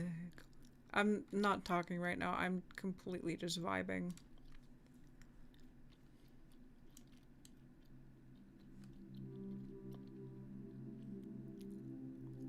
Wow, that's a big jump of drawings. I like it. Hot Fish Guide to Eldritch Monster to Let's Personify the Ocean. That's great.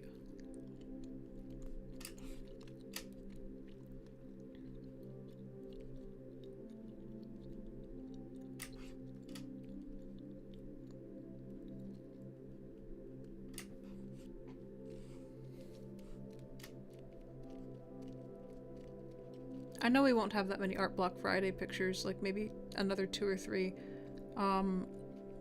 submitted for this one since it hasn't happened in so long, but I'm looking forward to seeing what people drew.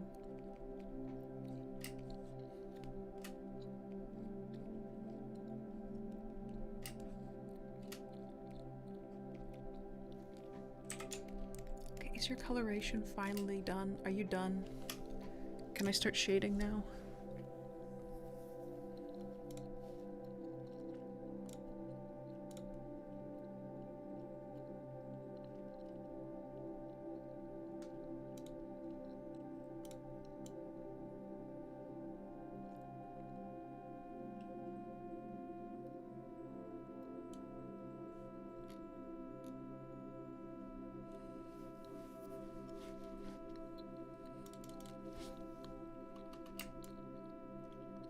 Okay, he's done.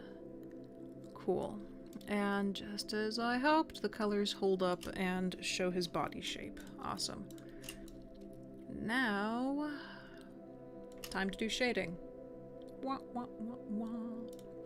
Okay, so we're going to take this out of Alpha Lock. I'm going to make a layer over it, and I'm going to... Oh, wrong button. There we go.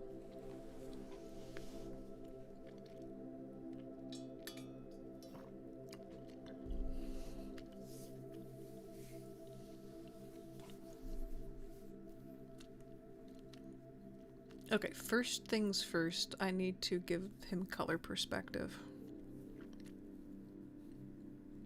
Actually, we need to do some general shading. Okay, for these guys, Alt, push down.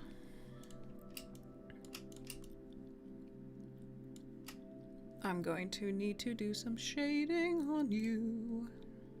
Multiply. Where'd multiply go? There it is. It's literally in front of my face. Okay. Excuse me, I did a burp. Okay, so we're going to go back to brush mode. I'm going to go into general brushes and get a soft round.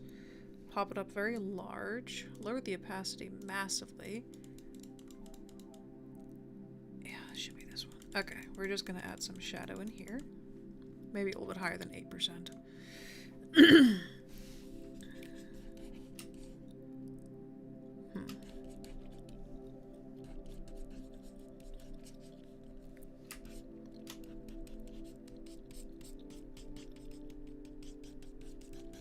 Maybe blue is not the best color to be doing with this. I'll adjust it afterwards.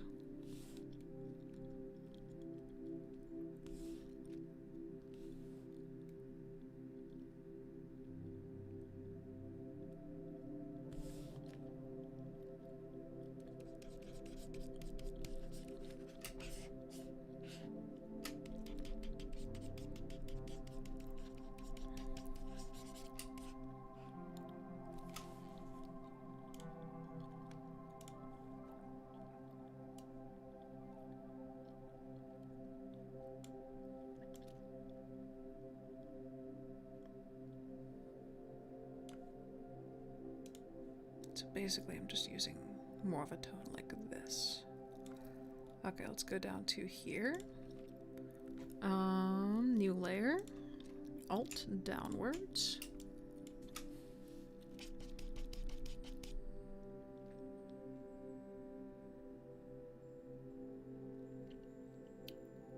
Oh, wrong layer. Okay. Go to this layer and alt downwards. Now we're back in business. Multiply. First off, I want to make this thing have a shadow running over it because the tail's coming.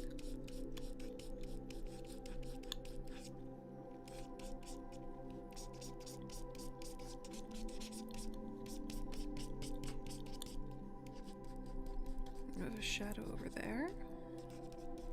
This is going to be mainly in shadow. I'm not being too careful about this. Okay. That a bit into shadow. Put this a bit into shadow. That gets shadow. Everything's being shaded. I'm just going to lift these tones by erasing.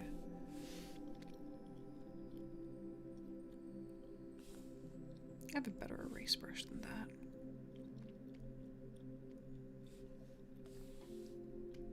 Drop the opacity of the eraser, not that much. There we go. More than that.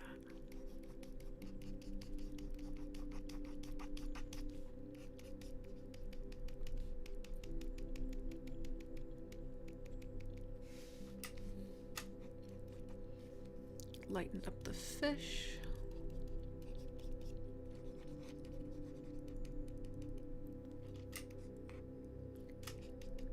That's too much.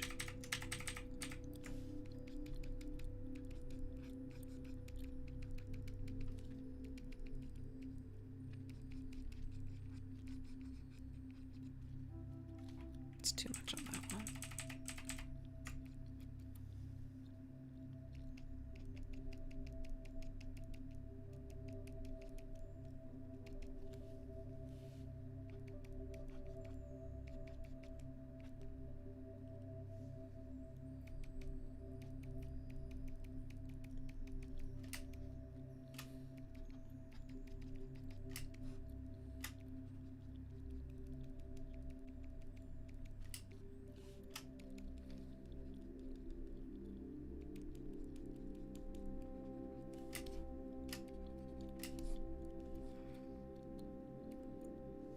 Okay, cool.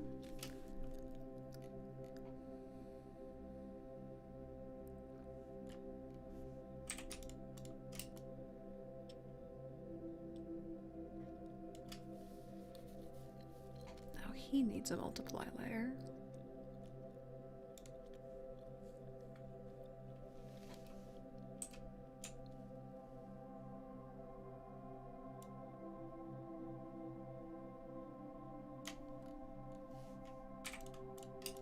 See if I can make this work. Never tried doing this before. Or at least if I ever did, it was a long time ago and I forget how to do it.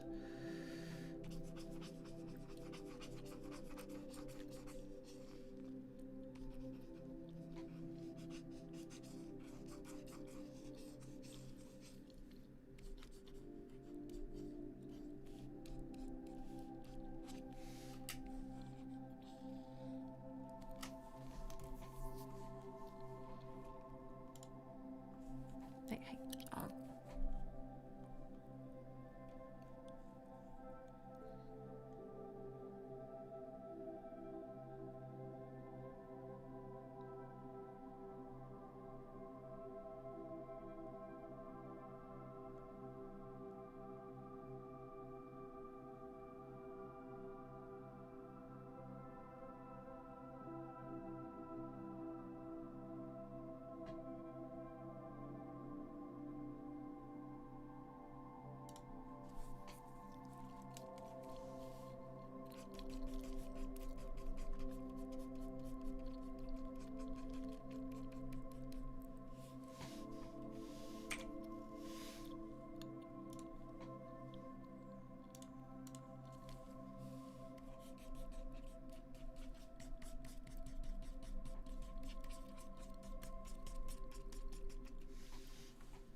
Maybe not as intense as that.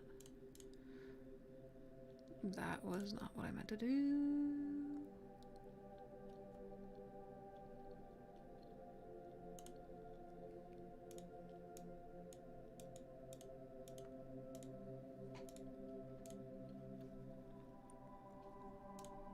Ah! Where'd he go? Where'd you go? There you are. And I think this one can be under multiply. Let's bring it to a nice blue.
Okay, seeing that we've been streaming for almost 4 hours, I'm probably going to wrap this up really soon.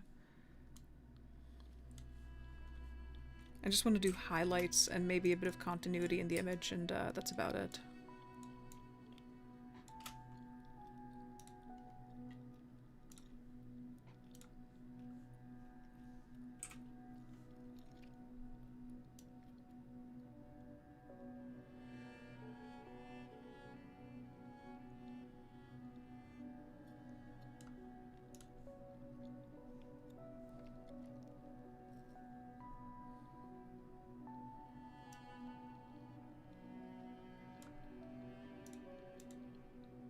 So I'm gonna do the highlights and then I'm gonna giddy on out of here. There's a lot more I want to do with this picture, but as an exercise in learning how to draw the ocean, I think it was pretty successful.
Oh, shit.